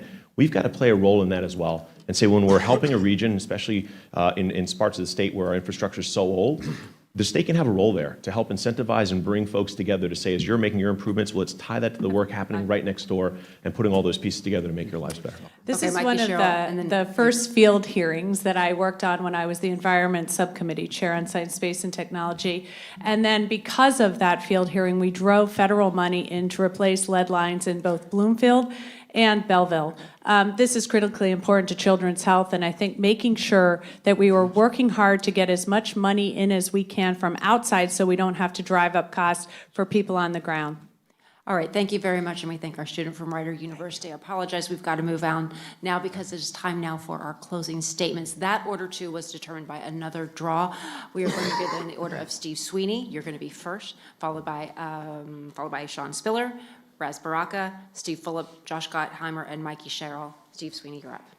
Well, again, thank you for the opportunity to be up here and my fellow candidates to be here so we can start expressing how we think about the future of New Jersey. I'm the one candidate that's running that actually knows where the lights in the bathroom is day one. I know it sounds silly, but that's the truth. We have a lot of challenges in New Jersey, but we need to make New Jersey the strongest economy in the nation. And we need to do that by controlling our spending and targeting our investments into higher education where we can actually bring value. New Jersey's the most educated workforce in the nation. That's why we're a high-income state. We need to create more of that. So I am thrilled to have had the opportunity to be here tonight. Look forward to 2 more. Thank you. Sean Spiller, you're next. Well, thank you, and again, thank you to everybody for this important conversation. And I truly believe that this is our chance to get a New Jersey that works for more of us. And I say that as, yes, the son of immigrants whose parents chose to come to this country and this state, but I saw firsthand as a kid how many opportunities, but obstacles they also faced. I've seen it as that high school teacher when I see the parents of the kids that come to school every day facing challenging choices that they have to make. I've seen it as a mayor and done something about it, making sure we address having quality housing that's affordable in our communities, but we need it in every single one of our communities because it's such a burden on so many. I've fought as a labor leader to say we need quality, affordable health care because these, again, are challenges for so many where they have to choose between food on the table and maybe getting the care that they need. These are the spaces that we need someone who's fighting for us each and every day on these issues. Not just someone that we get out there for, we put up that lawn sign, and we hope that in the moments when they're behind those closed doors in those rooms, they maybe remember us or think of our issues. We need to put up those lawn signs for ourselves and our neighbors and our families and those issues that we care about. That's who I will be as your governor, centering the issues that affect you because they affect me. That's who I am, and that's why I ask for your support. Thank you. Mr. Baraka, you're next. The real question we need to ask ourselves is, where do we want to be a year from now? Do we want to be weak and scared or strong and proud? Do we want to be chasing Donald Trump around, or do we want to be building affordable housing, lowering the cost of health care, building a diverse economy, leaning on diversity, equity, and inclusion in our state, protecting women's right to choose, protecting our neighbors, whether they got here 40 years ago or 40 minutes ago, protecting families, and people that are either gay or straight. We have to be talking about building an economy that sees us all, that includes us all, where everybody gets an opportunity to be a part of the middle class, where they can own homes, where we invest in businesses, small businesses and mid-sized businesses, whether they're black or brown or women. We need to invest in all business in this state. We need to be growing an economy that includes everybody in this room and everybody in this state. We can do that. We have a choice to do that right now. We can choose to go with what we've been doing and get the results that we've been getting, or we could choose to do something different, something exciting, something historical. We can reimagine this state. We got a choice, only one choice, really, only one choice, because there's only 2 people running for governor up here, all of them and me. Choose Raz Baraka, Democrat for governor, June. Mr. Phillip, you're next. It's really unfortunate I have to go after Raz. It's really. Let me start by saying thank you for a great debate and forum. You know, I started this campaign 1.5 years ago, and I started it with really a different goal. The goal was to be substantive on policy, very, very detailed, and we've done that. We've rolled out policies that are more comprehensive than anybody else out here. It takes time to do that. And the second thing is we wanted to build a grassroots organization to change the infrastructure here in New Jersey, and we've done that. Now look, I know that our campaign isn't for everybody because we really speak openly about change in tough conversations. We talk about reforming taxes. We talk about the turnpike widening. We talk about congestion pricing. You have candidates up here that will look at what the polling says and then say, you know what, that's what the public wants to hear, and I'm going to tell them that. And I believe that if you're going to change New Jersey, you really need to lean into tough conversations and be honest with all of you. And so our campaign isn't for everybody. I'll be the first to say that. But if you believe that New Jersey is capable of better, if you believe that it's capable of change, and you believe in substantive policy, then I do think our campaign is for you, and I hope you consider joining it. Mr. Gottheimer. Thank you for having us. The good news is, when you look around, when it comes to choice and the environment, everyone up here share democratic values, and that's a great thing. I'm the only one, though, who's actually put out a tax cut plan to tackle the #1 issue I believe facing families in Jersey that I hear over and over about: affordability. We've got to make life more affordable for families. Housing that's affordable is killing people. We got to make sure we get child care costs down, and we got to get our property taxes down and deal with income taxes for the middle class. My tax cut plan does this. It's fully paid for. It's at joshforjersey.com. I urge you to read it. And because we can solve this problem. I'm somebody with a long record of solving the toughest problems. We can get this done. We got to be positive and optimistic about it. And if we work together, there's nothing that can stop us, given how great of a state we live in. And I'm very, very proud to be running for governor. I ask for your support. Thank you so much. Mikey Sherrill. Well, you've heard the complicated issues that we are facing here in New Jersey, and you know the complicated issues we're facing coming from Washington. So if we want to move New Jersey forward, we're going to need a strong Democratic governor, and that's exactly what I'll be. It's time to lead, follow, or get out of the way, and I choose to lead. If you want somebody to build houses that are affordable for our state, we're going to need a strong Democratic governor. If you want to make sure that we're addressing roads and rails and buses, you're going to need a strong Democratic governor. If you want to make sure that somebody is protecting your abortion rights, you are definitely going to need a strong Democratic governor. And if you want a candidate who is not going to be the status quo, who's not going to put up with business as usual, you're going to need a strong Democratic governor. We know what's coming, New Jersey, and you know who I am. You know who I serve. And I'm going to lead, and I'd ask for your vote. And please go to MikeySherrill.com and check out more about my campaign. Thanks so much. Let's build something. And that concludes the Democratic New Jersey gubernatorial primary debate. I'd like to thank all of the candidates for their time and for their responses. Thank you to our panelists, David Reilstein, Micah Rasmussen, Joey Fox. I'd also like to thank Horizon Blue Cross Blue Shield of New Jersey for presenting this debate. I knew I was going to say date night, not debate night. And RWJ Barnabas Health, Prudential, and McCarter and English for sponsoring this debate. This evening's debate was produced by the New Jersey Globe, On New Jersey, and Rider University. We would like to remind you to join us on Tuesday night for the Republican primary debate starting at 7 p.m. I'm Laura Jones. Thank you so much for watching.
My mom and I talk about everything, from family recipes to health plans. She's my go-to for advice.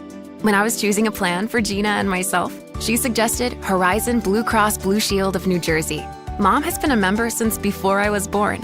A lot has changed since then, but Horizon has always been there. They focus on our overall health, including dental and vision plans.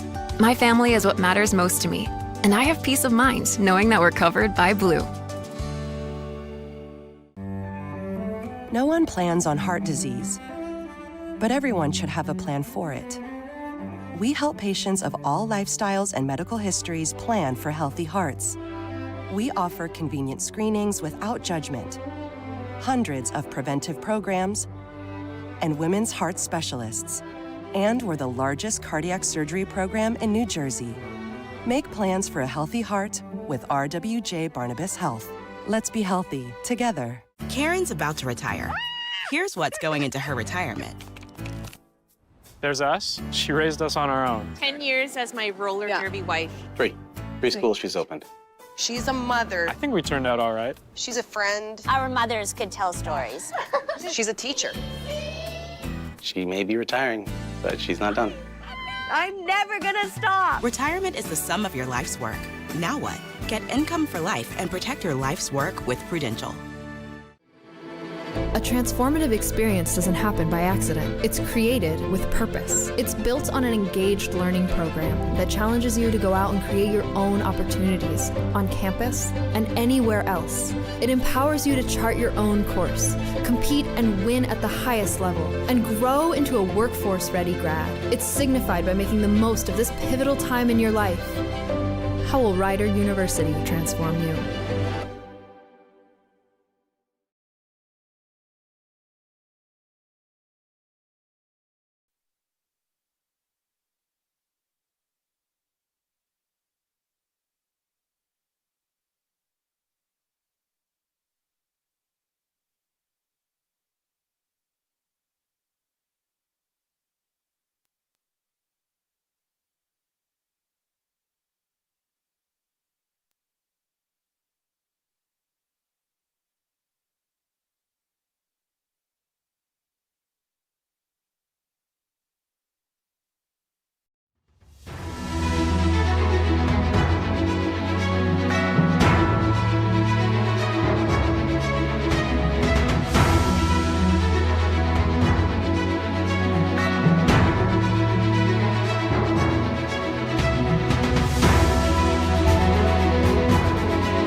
Welcome back to New Jersey Debate Night. We are post-show for the very first Democratic primary debate, and I'm joined by Dan Bryan and Alex Wilkes. They do a weekly column on the New Jersey ground called Stomping Globe. We have a Democrat and Republican, respectively, so we can talk a little bit about this debate. So I'll go to the Democrat first and ask what your thoughts were, your big takeaways from this debate. Listen, takeaway number one is Democrats are very lucky to have the type of candidates we have up here tonight. I think all six did a great job. I think Ras Baraka stole the show. He was fantastic, unafraid to be who he is, clearly not afraid of any maybe too far left, to just was who he was. I thought Mikey Sherrill was excellent. I thought she shined. She had some really great moments. But listen, everyone had their moments. Josh Gottheimer, he reminds me a little bit of when Jim McGreevey ran in '97. He talked about insurance, right? Driver's insurance, nonstop all year. It's affordability with Josh Gottheimer. So very on message, very disciplined. Sean Spiller showed he belonged on stage. He was unafraid, again, to be who he was, which is the representative of the teachers. I think his answers spoke to a little bit from his background, talking about the pension, talking about teachers standing together, was really strong. And, Steve Fulop, who has been a mayor of Jersey City for over a decade, was a little bit of kind of the wonky technocrat who said, well, this is, talking about micro mobility and things like that. So wide variety of backgrounds, issues, but I thought everyone did really well. I would say Roz and Mikey did the best. All right, let me get your thoughts. What did you think? Well, unsurprisingly, I found a few different places with each candidate, should they be eventually nominated, where they could face pain points in a general election. Because, look, there was a lot of moving to the left on the stage tonight. There were some attempts to moderate, but not many. We really saw, huge swings to the left on immigration, a top issue for voters, not just in the United States generally, but in New Jersey. In New Jersey, where the president overperformed expectations, particularly on that issue with working class and Hispanic voters. So I think that whoever the Democratic nominee will be eventually, they're going to have to contend with some of these things, mocking things like the Laken Riley bill. Not a good look from people who want to be the leader of this state. Yeah, Alex, I want to bring it back to you again. David Wildstein, editor of the New Jersey Globe, had kind of compared this debate to a first date. It's the voters' first look at a lot of these candidates. Insider people, we know who these people are, but did anybody particularly strike you? We were kind of getting ready for, well, actually now we're going to be going to the candidates, so I'm going to have to pause you on that question and let Sean, Sean Spiller is at the microphone, so we will let him go to his question right now. I think so. All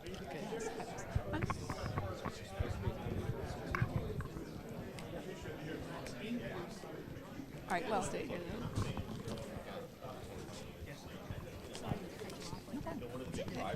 it's TV. It's TV. We both got it right. Both got it. Okay.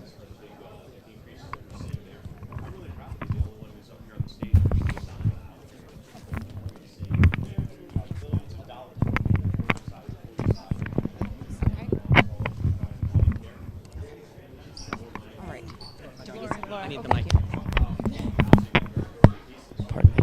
Right? When you're talking about investing in those spaces and folks have to spend less dollars, it's reducing your overall family cost. It's keeping more money in your pockets. Right, well, listen, I'm answering in terms of this. As a state level, we have a much more equitable system of taxation. And understanding that when we invest in so many of these underfunded mandates or unfunded mandates that I've seen as mayor, those reduce our property taxes. And certainly at that state level, making sure we are having those pay their fair share, who should. Companies who are making excessive profits, good on them, but they should pay their fair share to help support us here in New Jersey.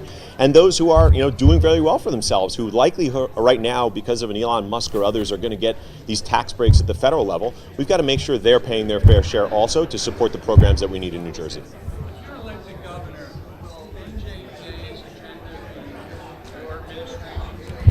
My agenda is going to be standing up for the hardworking folks here in New Jersey. And by the way, that's who teachers are. That's who support staff are, bus drivers and others, right? My agenda is going to be making sure that those who I talk to all the time who are saying, Sean, I just can't afford it. I can't afford to live where I work. Sean, I can't afford it. That $20,000 plus $10,000 for early care, aftercare for my child care is eating up all of my wages. That's unacceptable. That's affecting an educator just as much as affecting anyone else in the state. My agenda is going to be making sure that I'm bringing forward the voice of the people, the challenges that we're facing, trying to address those head on and making a difference in folks' lives. What do you think the most important issue facing schools if you're elected? What would the NJA's biggest issue be for? Well, I'll say this. The most important thing affecting schools right now I'd frame it in two different ways. And first, I'll start with this. It's making sure that every single one of our students feels safe and supported. That is the biggest challenge we're facing right now. And that's in one bucket. But certainly the dollars that our schools need to be able to support the programs and, quite frankly, help our communities that have been under-resourced and underserved, the loss of school lunch programs and other pieces, the potential loss of federal dollars, these are all going to be major challenges that every single one of our communities and certainly our schools are facing. And we're going to have to look at ways as a state to be ready to step into those gaps should we see some of these programs, like he's already attempted to do, cut and they not be held or certainly pushed back against. We're going to have to be ready to step in those spaces so that we don't lose some of the essential services that our students rely on, our parents rely on, and certainly our communities need. I don't remember if I heard it on the debate stage. Do you have a position on having a constitutional amendment for abortion rights in the state? And so what does that look like? Yes, I mean, look, I think anything we can do to ensure that a woman's right to choose is as protected as possible in the environment that we see at the federal level, we've got to try and do. That's the short answer is yes. Mayor, just a quick question. I mean, all the candidates talk about reproductive rights during the debate itself. Being that it's already codified into state law, it seems like maybe it just will be overkill when, again, affordability, property tax is the highest in the nation. Are those things that Democrats should be worried about during this cycle? I think we should be worried about everything. When we see what's happening at the federal level, I don't think we can sit back and say we're good. You know, on this issue or any others, we've got to continually do all we can because we've got somebody right now that's sitting in the Oval Office that is breaking every norm, that is ruling through executive order. And in that environment, you know, you've got to say what are the strongest ways you can put in protections that help New Jersey families protect a woman's right to choose, while we also address the issues that I hear about each and every day. Yes, it's the conversation when I drop my 7-year-old and she says to me, Sean, what are you doing about New Jersey Transit? I got hurt on the bus. We've got to make sure it's safe, affordable, reliable, cost effective. But it also means we've got to bring down the cost that so many are facing, like we did in Montclair with housing and putting in the first ever rent control. These are real issues that folks want to hear about, all of them, and we've got to do all we can to protect each one of these issues. If elected, would you sign or seek to roll back Chapter 78, the pension, particularly the pension provisions that were installed in 2011 and basically cut pensions for public employees and teachers?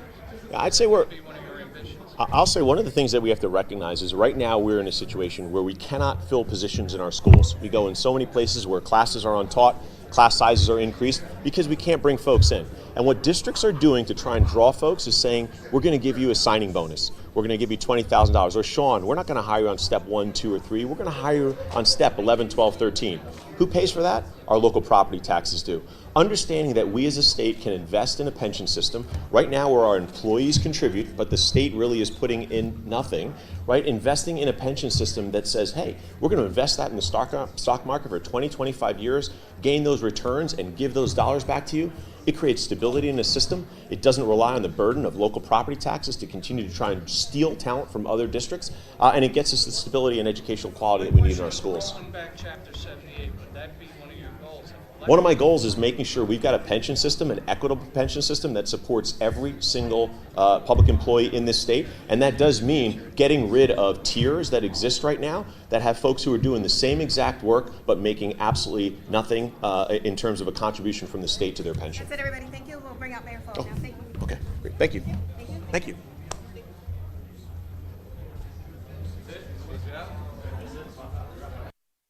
All right. Good evening. What are we talking about? What would be the first issue that you would change if you're elected governor? Yeah, I think the first issue would be confronting two things. The first is correcting transit, that tax that I mentioned that was only for 5 years, fixing that in perpetuity. And the second one would be readjusting the tax brackets. A millionaire's tax today is not a millionaire's tax from 20 years ago, and you need to make extra tranches towards the top. And the reason I say those two things is because I'm not going to have the same political capital 6 months or a year in that I would have in the first 3 months. If you're going to fix the budget, you got to fix the revenue part of the conversation. You need to do that when you first get in there. Mayor, question. I know Jersey City, Yeah. obviously I'm a Hudson County resident. I know about Jersey City. Affordability is perhaps the Yep. biggest issue during this race. Yep. Is Jersey City a realistic model for the whole state? Yeah. Because some Jer- residents might Yeah, totally. Jersey City has built more affordable housing than anybody. The problem is a regional conversation. If you don't have a regional conversation around housing, you're not going to be able to move it forward. I would point out that you have candidates up here that talk about housing for the first time. For the first time, that they polled it a month ago or 2 months ago, and they say, now I'm going to talk about housing. And I don't think there's anybody other than Mayor Baraka, myself, and I'm even going to say Sean Spiller as a mayor, have more experience in housing. So I think it's a regional conversation. I think we have the most comprehensive plan. It's detailed, and I think I'd be able to execute on that. Mayor Paul. Yes. Your administration is wanting to cut spending. They issued a moratorium on all spending. Cuts are probably going to be coming one by one. Yeah. So we're going to have healthcare cuts, we're going to have education cuts. Yeah. Others, obviously. Yeah. What are you going to do as Yeah. governor to make sure New Jersey is a fighter like Yeah, I think first of all, you want a track record of somebody who's willing to fight. There's nobody in New Jersey that has the same track record I do as it relates to Bob Menendez and George Norcross, and at times the teachers union. I've been mixing it up with all of them, and I think on the side of good government. There's nobody else out here that could say that the Kushner family and the Trump family actually sued them personally over a tax abatement for 5 years. We went through this and we won. So the track record is a fighter, and I would be the same. Also, being from a municipal government, I think it's really important to have experience on what you can achieve. So for example, when you talk about wind energy, it's very important, renewable energies, but with a federal government that's not going to be supportive, you need to think about environmental priorities that we can achieve here. Warehouse moratoriums, preservation of open space, added green acres funding. Those are things that you know as a municipal government. I would just say one thing. My objective tonight, a sandwich next to a preacher who's a good friend of mine, and some Congress people that I think were maybe less substantive. My agenda for tonight was to convey that being a mayor of a city like Jersey City, that I understand nuances and details and not speak in platitudes. And I think that when it came out to questions from immigration, where we have a track record, to the trans community, where we have a track record, to transportation, when I could talk about these 3 things I would do, those are my goals ultimately. So I feel good about the way it went tonight. I think it's a long race, and I think that we've built a structure that is pretty unique here. Mayor Fuller, equity was a big part of the conversation on the stage tonight. Your opponent, Newark Mayor Ras Baraka, has talked about reparations, saying that is a need absolutely necessary in the state. Your town passed reparations referendum back in 2022 to assemble a task force. Would you sign legislation to assemble a task force for reparations? It would depend what a task force, sure, to study it. I do think that we need to be conscious of historical issues in a state like New Jersey, and it would see what a task force has. I think equity is a big conversation. There's no question about it. I think Trump has targeted the most vulnerable communities.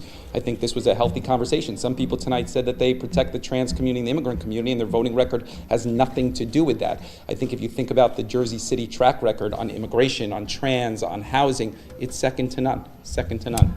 So would you be at least open to that task force? Would you consider A task force is good to explore, definitely, to have a conversation around this. There's nobody should oppose a task force. Absolutely not. Let's see what the task force comes to and how we can actually utilize some recommendations in a fair way that's responsible. So task force, I don't think anybody should oppose. So you as a mayor, you have the role of managing the finances and the tax rate in the town. Yeah. So given that position, how much did you really depend on Trenton to get that done, to help manage and lower taxes? And once you step into that job, how realistic is it for a governor to actually impact lowering property taxes? I think it is crucial, and I said this, that a mayor is in that position. The last 8 years, you've had somebody who was an ambassador. The 8 years before that, a U.S. attorney. The 4 years before that, I said all that. So what do I think?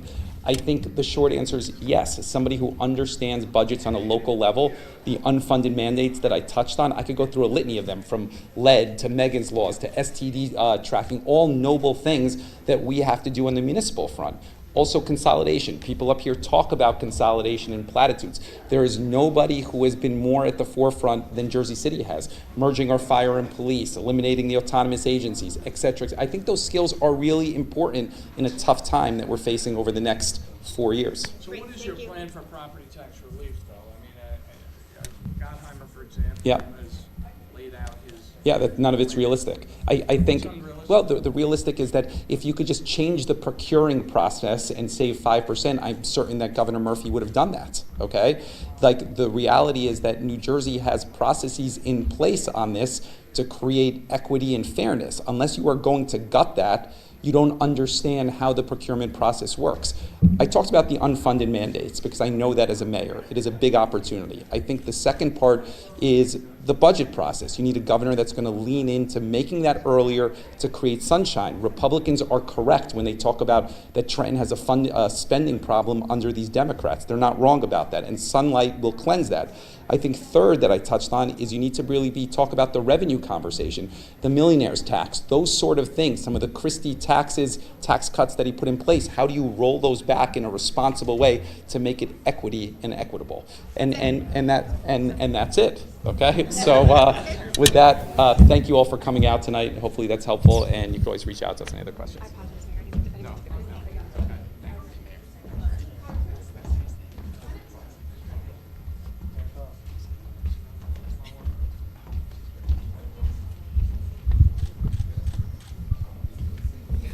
Representative Sherrill, the current governor declared New Jersey a sanctuary state in 2018.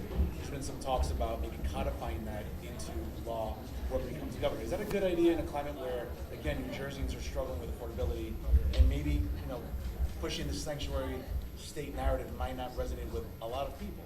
I think what people right now want to see is that we're going to be a state that respects the Constitution, respects rights and freedoms here, while at the same time driving down costs and creating opportunity. We can walk and chew gum at the same time, and I think we have to. On immigration, you mentioned things like reworking just how immigration works. A lot of that's more on a federal level. Do you have state governor authorities that, like state authorities that you would want to do to resist Trump's immigration efforts? Well, I think if anybody, anywhere in the United States doesn't abide by the United States Constitution, yes, you have authority to take those people to court to ensure that it is appropriately adhered to. I've taken numerous oaths to the Constitution in the Navy, at the prosecutor's office in Congress. So we have to ensure that we're respecting that, including the 4th and the 14th Amendments here in New Jersey. And I think we have a lot of other ways of making sure that people here are keeping our community safe, that they feel comfortable going to police. I was a federal prosecutor and I worked on police-community relationships. You can't have a safe community if people are afraid to go report crime to the police. So there's a lot you can do as a governor. There's a lot I would do as a governor. Representative, are there any places where you see the ability for cooperation with Donald Trump and his new administration?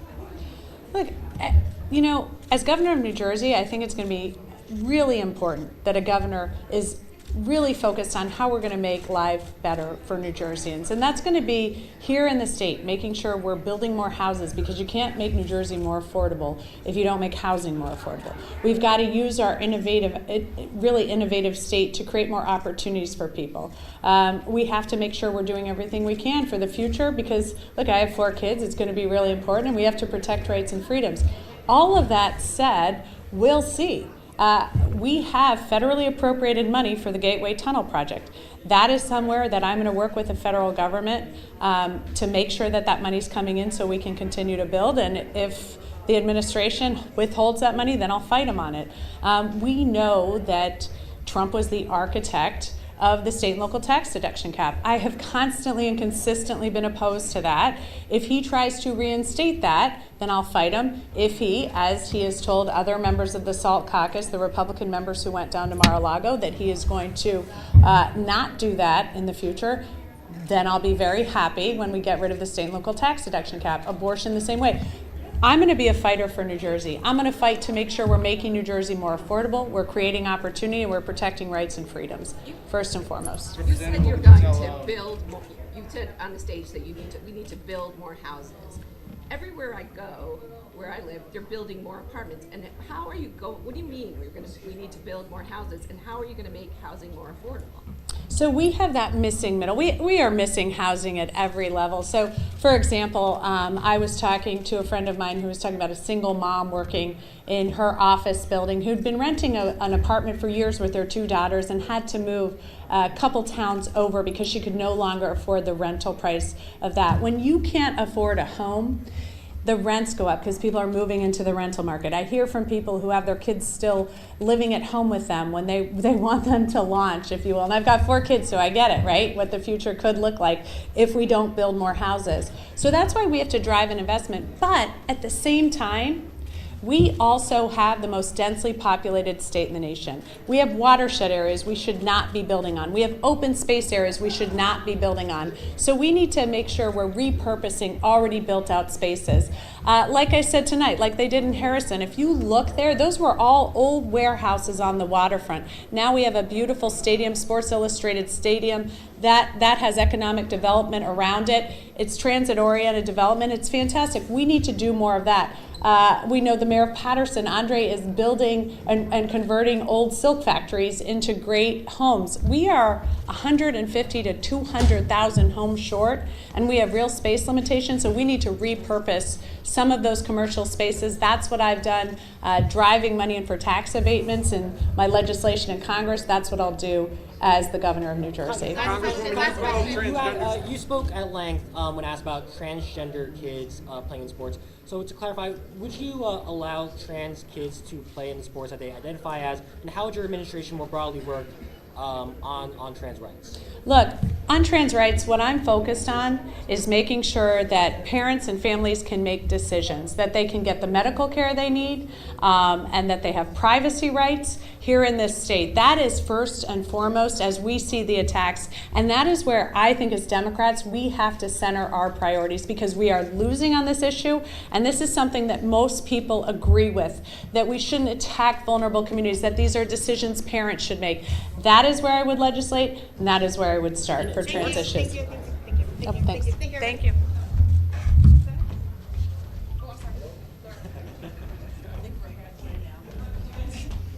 You guys got to be tired now. Yeah, you just said how many more do we got to do? Yeah. Senator, you led the cause in terms of like sort of trying to shrink down the size of school districts down in South Jersey. Yeah. Do you feel confident that if you're a governor, you can convince school districts all across the state to sort of consolidate and maybe obviously make that smaller and reduce spending?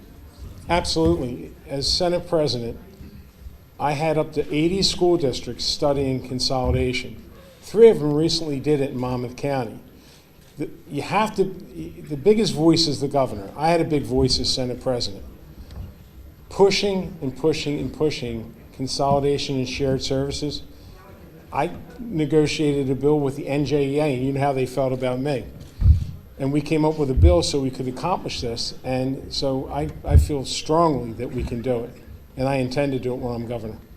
Senator Sweeney, at what age, you said you wanted universal pre-K and you wanted to expand pre-K access. At what age do you want school-age kids to start school? Right now it's 3 in the state of New Jersey. What age do you want that to be in? I'd like to continue to drop, to be honest with you. The earlier you get a child, the better it is. Look, we got to get all children in New Jersey pre-K first, right? That's number 1.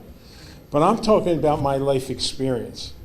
I had a daughter born 2 pounds, and she was born with Down syndrome. It was 75 days in a neonatal unit. But as soon as we got out, we went to early intervention. I don't know if anybody understands what early intervention is, right? Early intervention is an amazing gift. Now, I have a child with Down syndrome, and she's learning as a baby, right? You know what I'm saying? So the more that you get a young person and get them into education, honestly, the better they're going to do in school grades. There's studies that show that the kids with pre-K score 20% higher. They have less issues with conflicts. They have better understandings. So what I do know is we need to make sure we get children at a younger age to give them the tools to make them better as they grow. What age would that be? Would that be 2, 1? What age? Well, let's get all the 3-year-olds. Then let's work on 2-year-olds. It takes time. What I'm saying is My process when I was a Senate president, like pensions took 10 years. School funding took 15 years. Things take time. So I would start with ensuring that all 3-year-olds are funded and then go to 2-year-olds. Because if you do it all at one shot, to be perfectly honest with you, I understand the budget process, it'll never happen. Because too often people will tell you it can't happen because you can't do it tomorrow. So I'm a believer in doing it in phases to get to where you need to be. Would you support George Norcross's support in the Democratic primary, and what are your thoughts on the indictment? Listen, George Norcross is going to stand before a judge and a jury, and whatever happens is going to happen. I'm not George Norcross, I'm Steve Sweeney. See, on the issue of the Immigrant Trust Directive, you said in the debate that criminals should be sent back, or they should be deported. But can that be, and that has been the policy, can that be achieved by, with the current Immigrant Trust Directive in place? Listen, I said I would eliminate it. You know I said that. Do you see that as an impediment to sending? No, I don't see it as an impediment even a little bit because we're fooling ourselves, Charlie. The federal government overrules everybody on this, right? I mean, we're aware that the federal government, first, Donald Trump is breaking the law. That should not be allowed. It should not be allowed. But Joe Biden and Barack Obama deported more people than any president ever. When we So had my that Immigrant Trust Directive in place. yeah, but what I'm exactly. So what I'm saying. Why rescind it then? Because we're complaining about Donald Trump breaking the law, which we shouldn't let him do, but we're going to break the law too, because we're going to say we're not going to follow the rules. You can't have it both ways. You're either going to follow the laws, and I believe as a nation of laws, you need to follow them. This is not picking on anybody, it's just the way it is. The Trust Directive doesn't say to break the law. All it says is that you don't need to assist federal government with this person. It doesn't break the law. First off, you're fooling people by giving them belief that this is going to protect them, and it will not. It doesn't. How will you protect them? Listen, I said I want to do away with the doctrine. I want to protect law-abiding citizens. I don't think what Donald Trump is doing right, but what I think has to happen here is we have to follow the laws.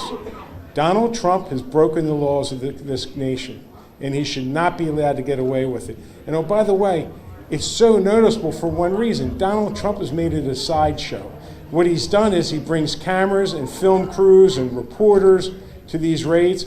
You didn't see that with Joe Biden. You didn't see that with Barack Obama. They did it with compassionate, they did it fairly, and that's what we need to do. I just don't, listen, I'm not one of the people that's going to blow smoke. I'm going to tell you the truth, the way it is. A lot of these other people are going to tell you what they want to hear. Look, I'm the only candidate that was up on the stage that doesn't want to be president. I want to be governor. So would you accept the process support? Federally, marijuana is legal federally. Do you think New Jersey is out of line with the government there? What issues? No, listen, the federal government, another failure of policy. You know, honestly, it was like, with all due respect, Mikey's saying, I'm going to get more federal money to fix everything. I'm sorry, it's a pipe dream. It's not happening. The federal government doesn't do much of anything. Marijuana was left to the states, right? Many states did marijuana. We took great stakes to try to make it right. And you know something? And it's not perfect. We need to do better with it. Thank you. Thank you. Thank you. Thank you, guys. Thank you. Thanks. Hey, Josh. Hey, buddy. Be good. Representative. Hi, guys. Representative, what would you want to tell Governor Kathy Hochul, should you become governor, about really addressing congestion pricing? This tax is ridiculous, and it's suffocating New Jersey. It's killing our families. And by the way, it's killing New York families too. We're obviously fighting it on multiple fronts, the congestion tax. We've got bipartisan legislation up to say to the MTA, you go ahead with this and you keep going ahead with this, you're going to lose your federal grants because you can't double dip like they're double dipping. We've seen the Governor Murphy is going at it again on another angle on the legal side, right? So they've got a new case, which I think is very promising. And then this administration is obviously talking about finding ways to kill it too. And then when I'm governor, that doesn't work, we'll kill it. I've got some things up my sleeve to kill this thing. It's outrageous what they're doing to hardworking Jersey families right now and New York families. Will you take it to court ultimately? I mean, I think this thing's I think their court case is gonna win, right? New Jersey's court case is gonna win. And that's just based on what their strategy is, I think their court case is gonna win. But the bottom line is you cannot Stick it. When people need right now is more affordability, not tax increases. What New York did is increase taxes on hardworking Jersey families with the congestion tax, right? At a time when people need lower taxes and lower costs, right? Look at the cost of eggs. Look at the cost of meat. Look what people are dealing with in their pocketbooks. They're struggling. The BPU put through for parts in Jersey, a 16% increase just weeks after this last election. We need to make life more affordable, getting energy costs down for them, their utility bills down. We got to make it so that people can actually afford property taxes because they keep, right? We need to cut property taxes in the state of New Jersey. That's why I proposed a nearly 15% across the board tax cut on property taxes, a middle class family income tax cut. And seniors, we got to help our seniors out. You stay in New Jersey as a senior under my plan. When you turn 70, you get a senior bonus. We're going to give you a tax cut too, right? We got to help our families out, afford to stay in New Jersey. We got to make housing more affordable for our families. We need more housing so they can afford it. And I've got a rental rebate as well. And by the way, if you look at my plan, you'll see it's all paid for. Everything's paid for, right? We lay out a very clear plan on how to do it. Right? And I'm the only one who was on the stage tonight who put out a tax cut plan to make life more affordable for families. This is what families everywhere I go are talking to me about. Steve Sweeney said that you're depending on federal aid as a pipe dream. I mean, listen, as you know better than anybody, Charlie, as you know very well, right, a lot of the resources we claw back to Jersey, right, are for cops, firefighters, for our roads and bridges. Those are formula driven. Those dollars will come back. We'll keep fighting to get them back. We need more. And what I said in my plan was, you've got Rhode Island gets, and I'm not even sure where Rhode Island is, but they get 48% back more than we do every year from the federal government for things like fixing roads and bridges and taking care of our cops and for childcare. We'll still fight. And the idea that you, and I disagree with Mr. Sweeney here, that you just throw up your hands and say, forget it, like we can't rely on that, that's ridiculous. We got to fight for every single dollar to get back to New Jersey. Mississippi fights for their dollars. We're going to fight to get every dollar back to Jersey to give tax cuts and relief to families. What's your position?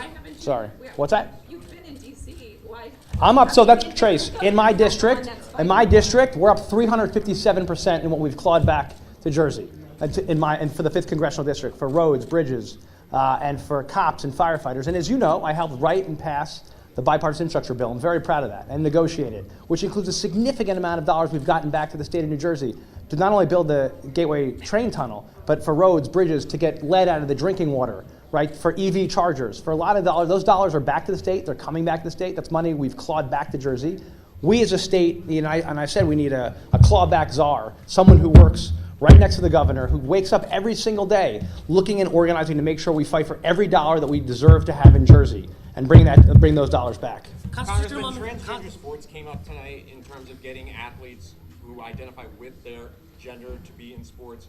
You said that, with high suicide rates, that we can't be messing around with this. However, when the NDA came up, recent National Defense Authorization Act, part of that stripped transgender individuals under the age of 18 from getting sex change surgery. As you know, there was a second vote on that, a vote on this issue, and you can look up how I voted. The bottom line is, as a parent, I'll reiterate this again, right? As a parent, I think, and we see what's going on with these, the 25% transgender suicide rates and attempted suicide, right? And as a parent, I just can't believe that we can't figure out how to do better by our kids. Are you going to be an athlete? I mean, you're going to be an ally. What's next? To transgender Can you ask the question? What's next? Constitutional. I've been a huge advocate and ally of the LGBTQ plus community for years. I'm very proud of my record, and I'm happy to send it to you if you'd like. We'll make sure you get the full record. Yeah. So constitutional amendment for abortion, would you want that to go before the voters on the ballot? I think we've got to get that amendment done. I said tonight that I totally support putting things out to the public to actually vote on. And I think that's a great idea, to get more feedback. Let people actually speak out on issues of what they want to vote for. That's a great idea. Okay, thank you guys very much.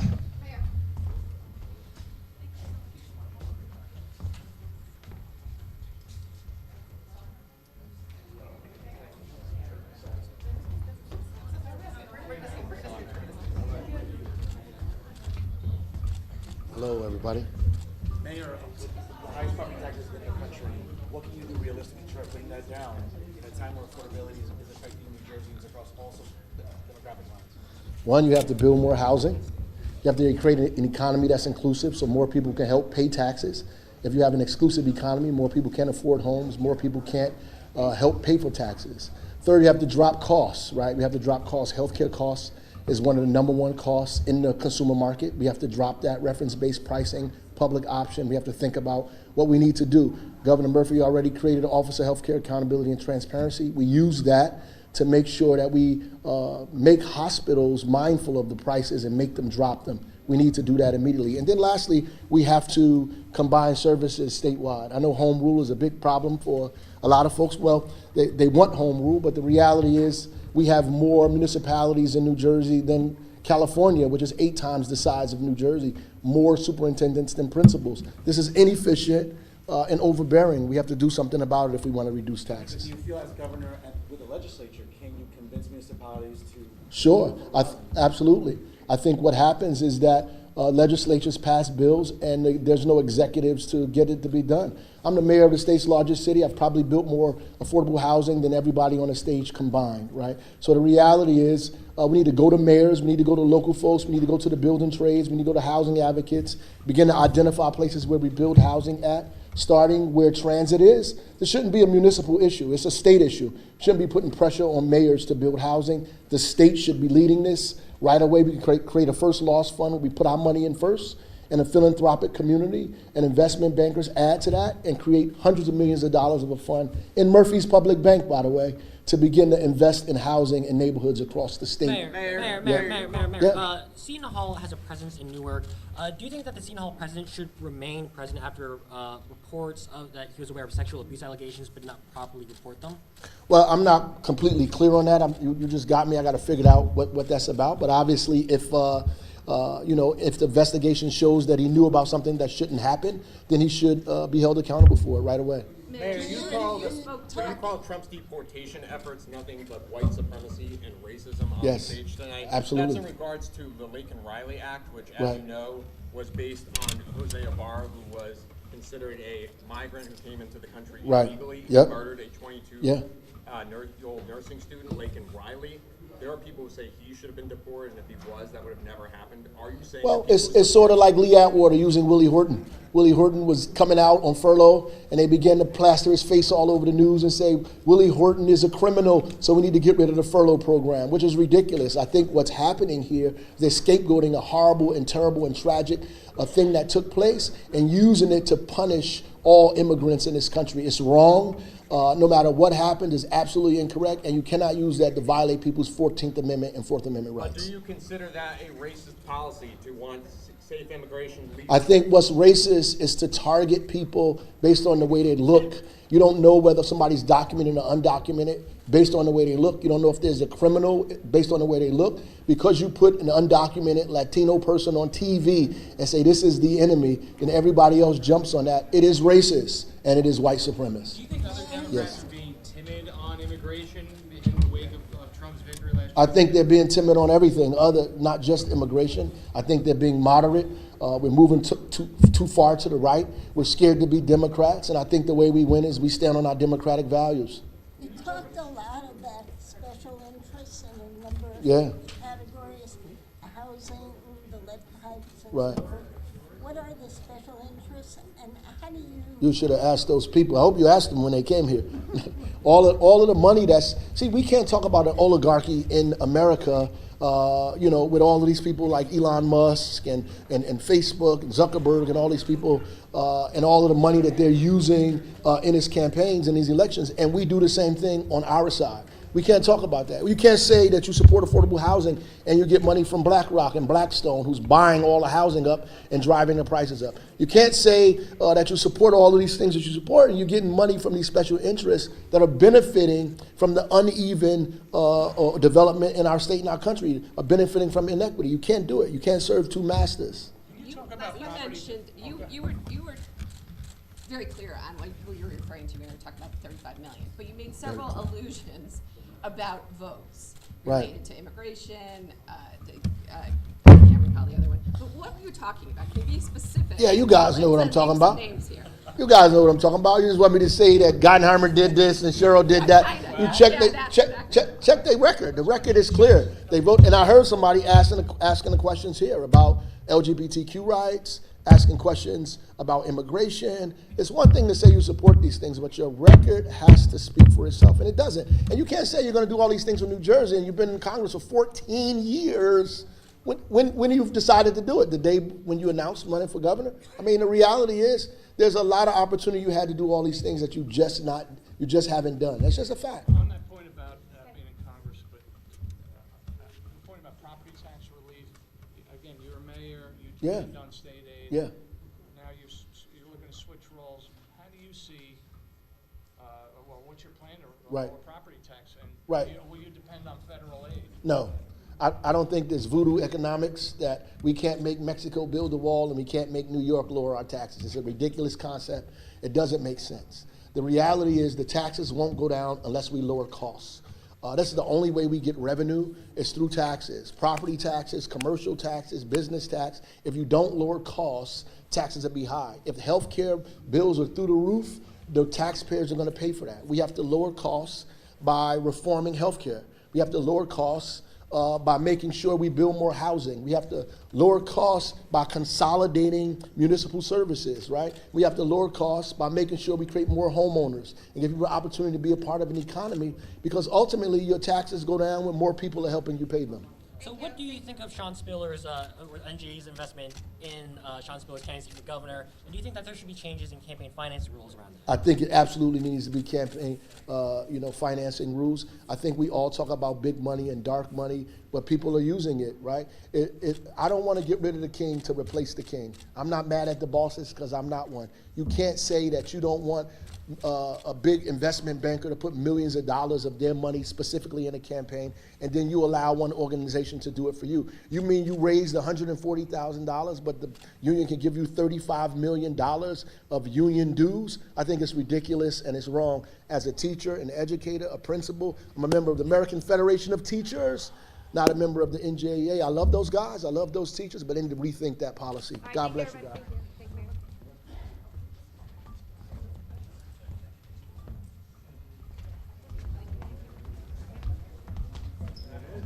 Okay, and that concludes Debate Night New Jersey. We'd like to thank everybody for attending. And remember, the next debate, the Republican gubernatorial primary debate, is Tuesday night at 7 o'clock here on New Jersey and the New Jersey Globe.